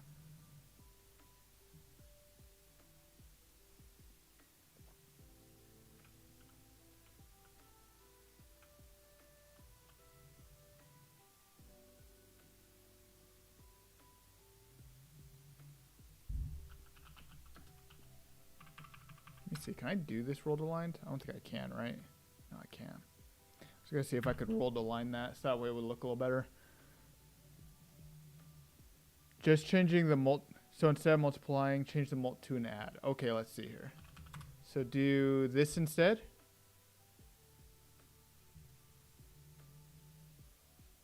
Ooh. So you were thinking something a little bit more like this, right? Oh, hold on.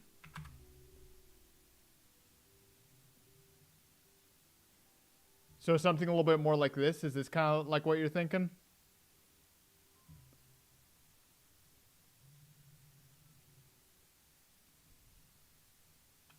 Actually, that does look quite a bit better on there.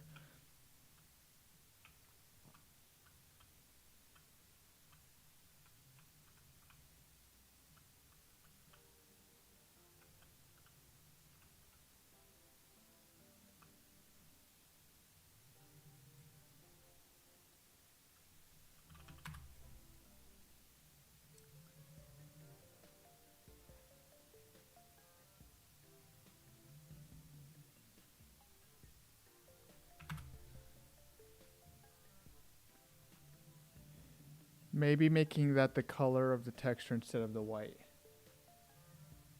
Okay, so hold on. I think that would have to be a little bit more like this. Hold on. I think we'd have to take this multiply by the Fresnel, and that would need to go into the add, I think. Let me see here. Multiply. That would go into the add.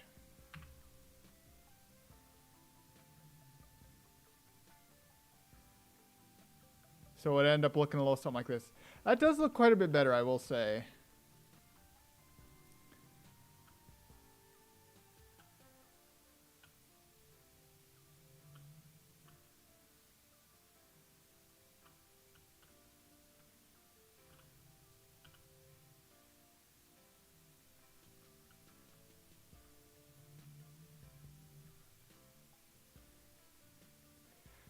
That does look quite a bit better. I do have to agree, that does look a lot better.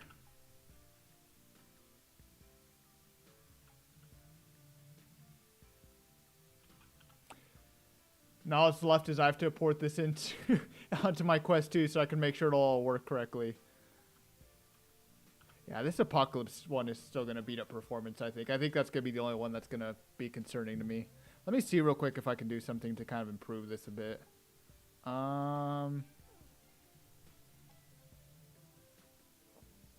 think it might be mostly the gamma, to be honest. Or the light source. Is this one the only one using the light source?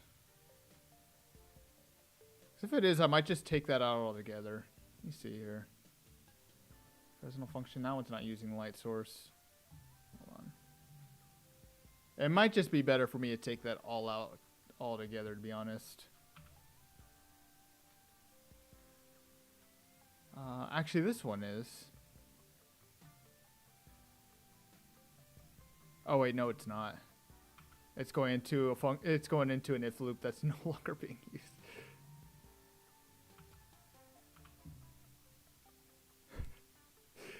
Yeah, I think I might just honestly take out the light source. Is this one? This one might be the only other one.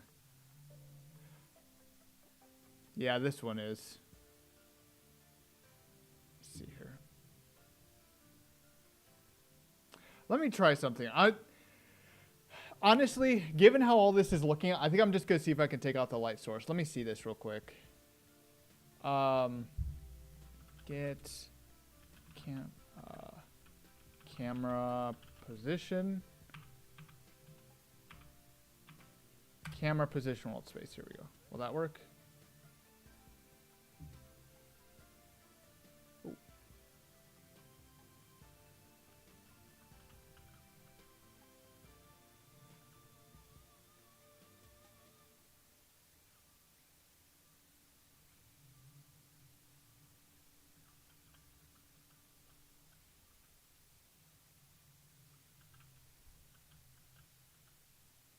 I don't know how I like that. It does. It's just I wasn't using it in a whole lot of places. I was just kind of curious what it would end up looking like. It really is only this one. I think it might be the gamma, maybe. Let me see here. I need to see what exactly is causing this issue. That gamma is one thing, it looks like.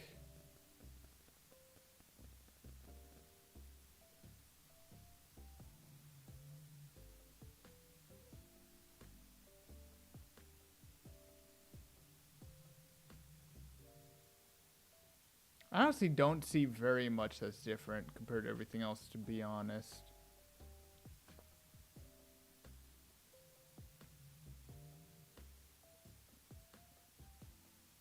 Multiply, multiply.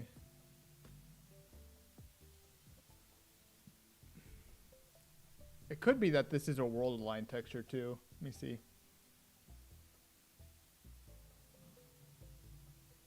Yeah, I think it's mostly the fact that this is a world align texture. I think I could probably combine this into this. Just have like a sort of grungy greenish texture here. Just kind of fix that. I might still need to use the gamma, and then if I can get the UVs right, I might be able to remove the world line texture.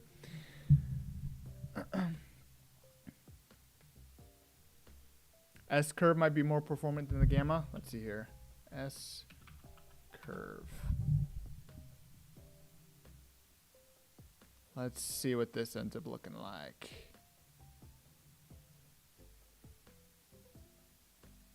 Ooh. Let's see here. Hold on. Let's first get it to... I don't know.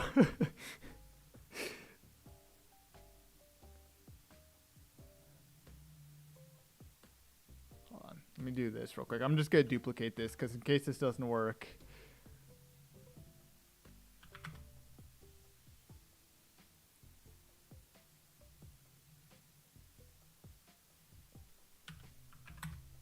Ooh, 0.25.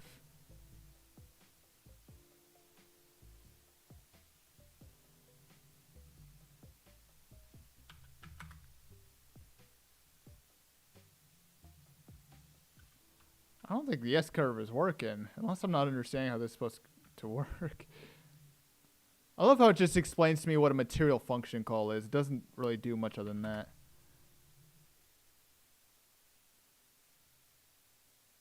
Missing the texture. Oh! I knew that.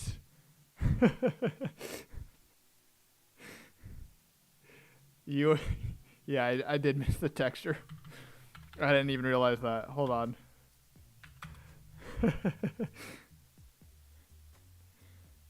That would explain why it wasn't working. Let's see here.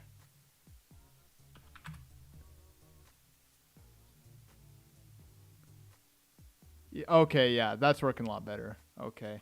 Let's see here. Let's see which is more performant.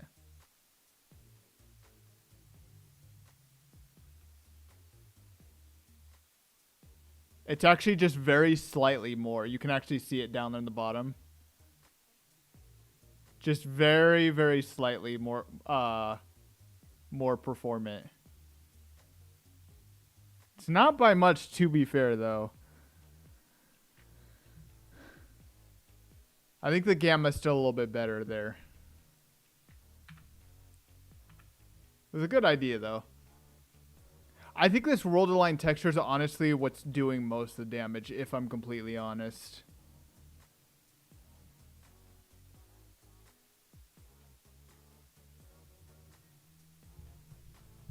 Does add up, though. Yeah, every little bit counts. Especially because I have an entire level that's using this master material. So I need to keep it as performant as I possibly can. I may need to. I think if I can combine a couple of these textures, like this texture into this, and maybe even just make these lines a little bit lighter, and then just fix up the UVs, I think it would honestly be fine. Actually, let me see here. Can I fix up the UVs at all? That was the only thing I really didn't fully understand. How did I do that before? There it is. UV editor.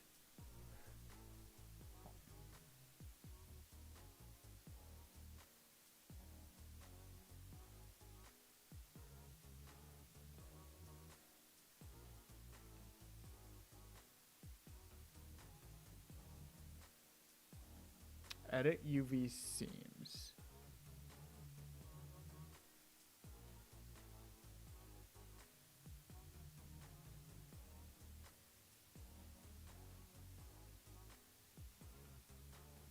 I don't know what I'm doing.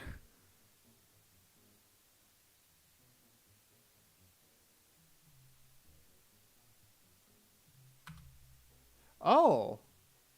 Oh.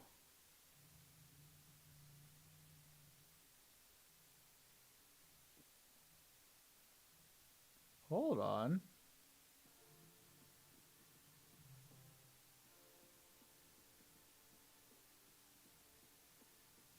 Oh.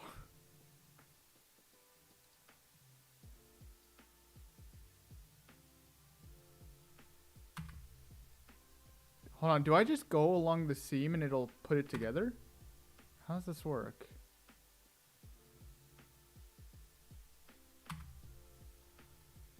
I don't know if I can really do much more than that.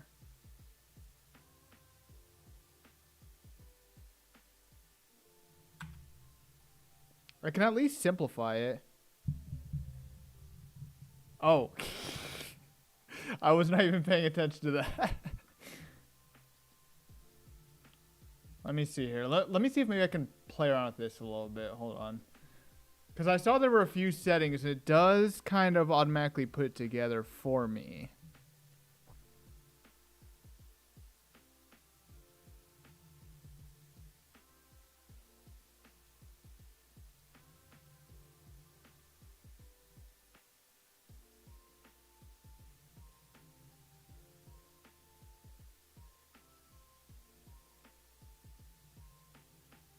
I'll be honest, I don't really know what all these do. Curvature alignment. Distortion threshold.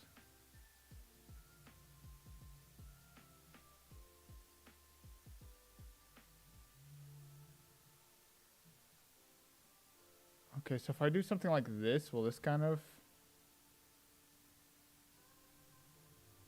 Angle threshold.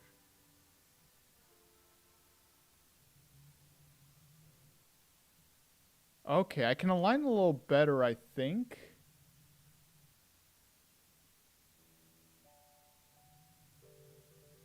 I don't know. I don't know if this is gonna work as well, to be completely honest.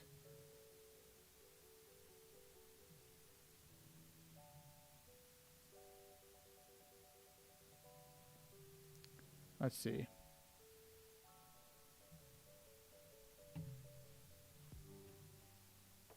Does seem like it might be a little better put together. Let's see how this ends up looking. I don't know if this is gonna end up with like the same issue. Oh, where did it go? There it is.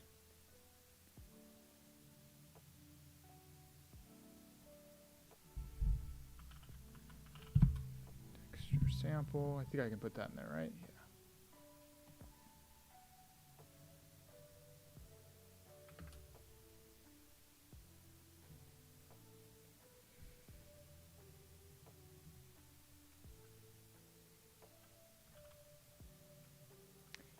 Does look quite a bit better like that.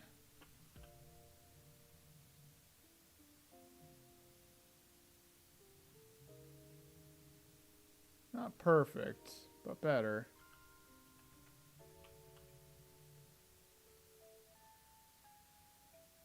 I honestly think I might be able to get away with something like that.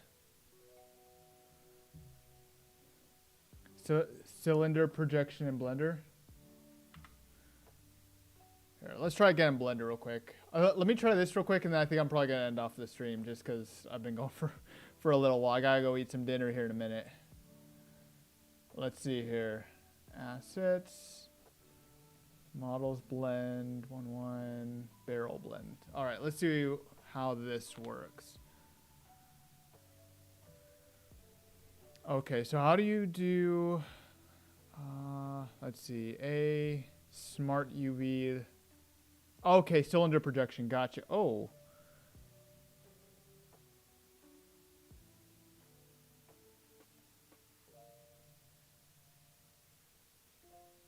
Is this how this is supposed to look?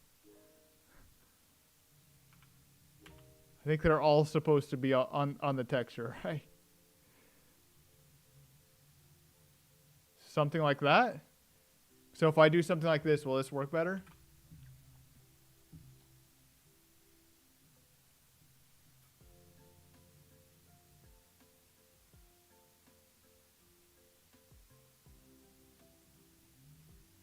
You must have to be snapped to view. Snap to front view. Is that hitting this?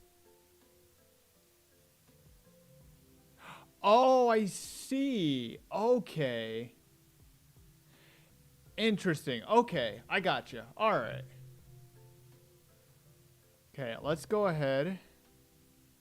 1 assets. Hold on. Models 1 export. All right, let's see if this looks much better. Looks like it will. Oh, that's from Paragon props I was using. Assets, so I can just re-import with new file. Open that. Oh yeah, that looks a lot better. Oh, thank you for that. That does look way, way better.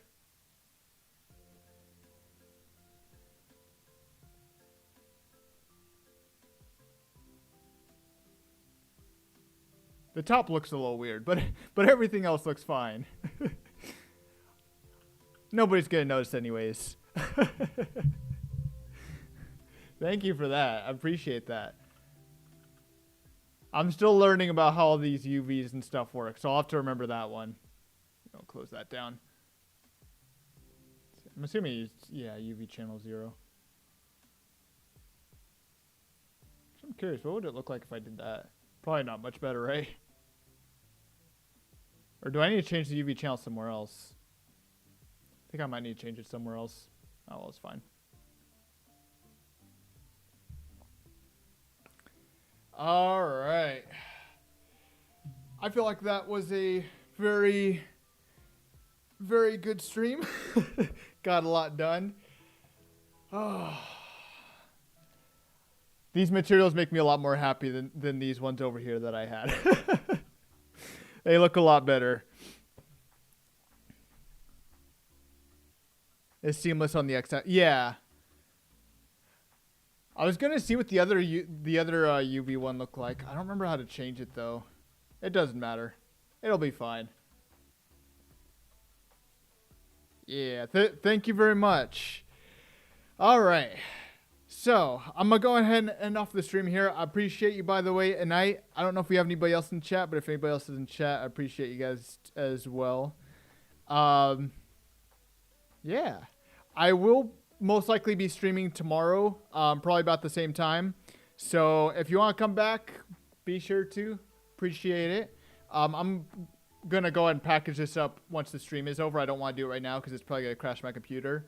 But I'll go and package this up, give it a test, and then go ahead and see what that looks like when I get back. Oh, I forgot this was giving me problems too. I'm going to remove that real quick. That's been annoying me. Oh, never mind. I just crashed Unreal Engine. Okay, I will package after that. All right. But, yeah. I appreciate you guys. I appreciate you guys. I hope you guys have a good day, evening, afternoon, whatever it is, wherever you guys are. Yeah, you as well tonight. Have a good night, all right? Oh, my camera's out of focus. All right, have a good night.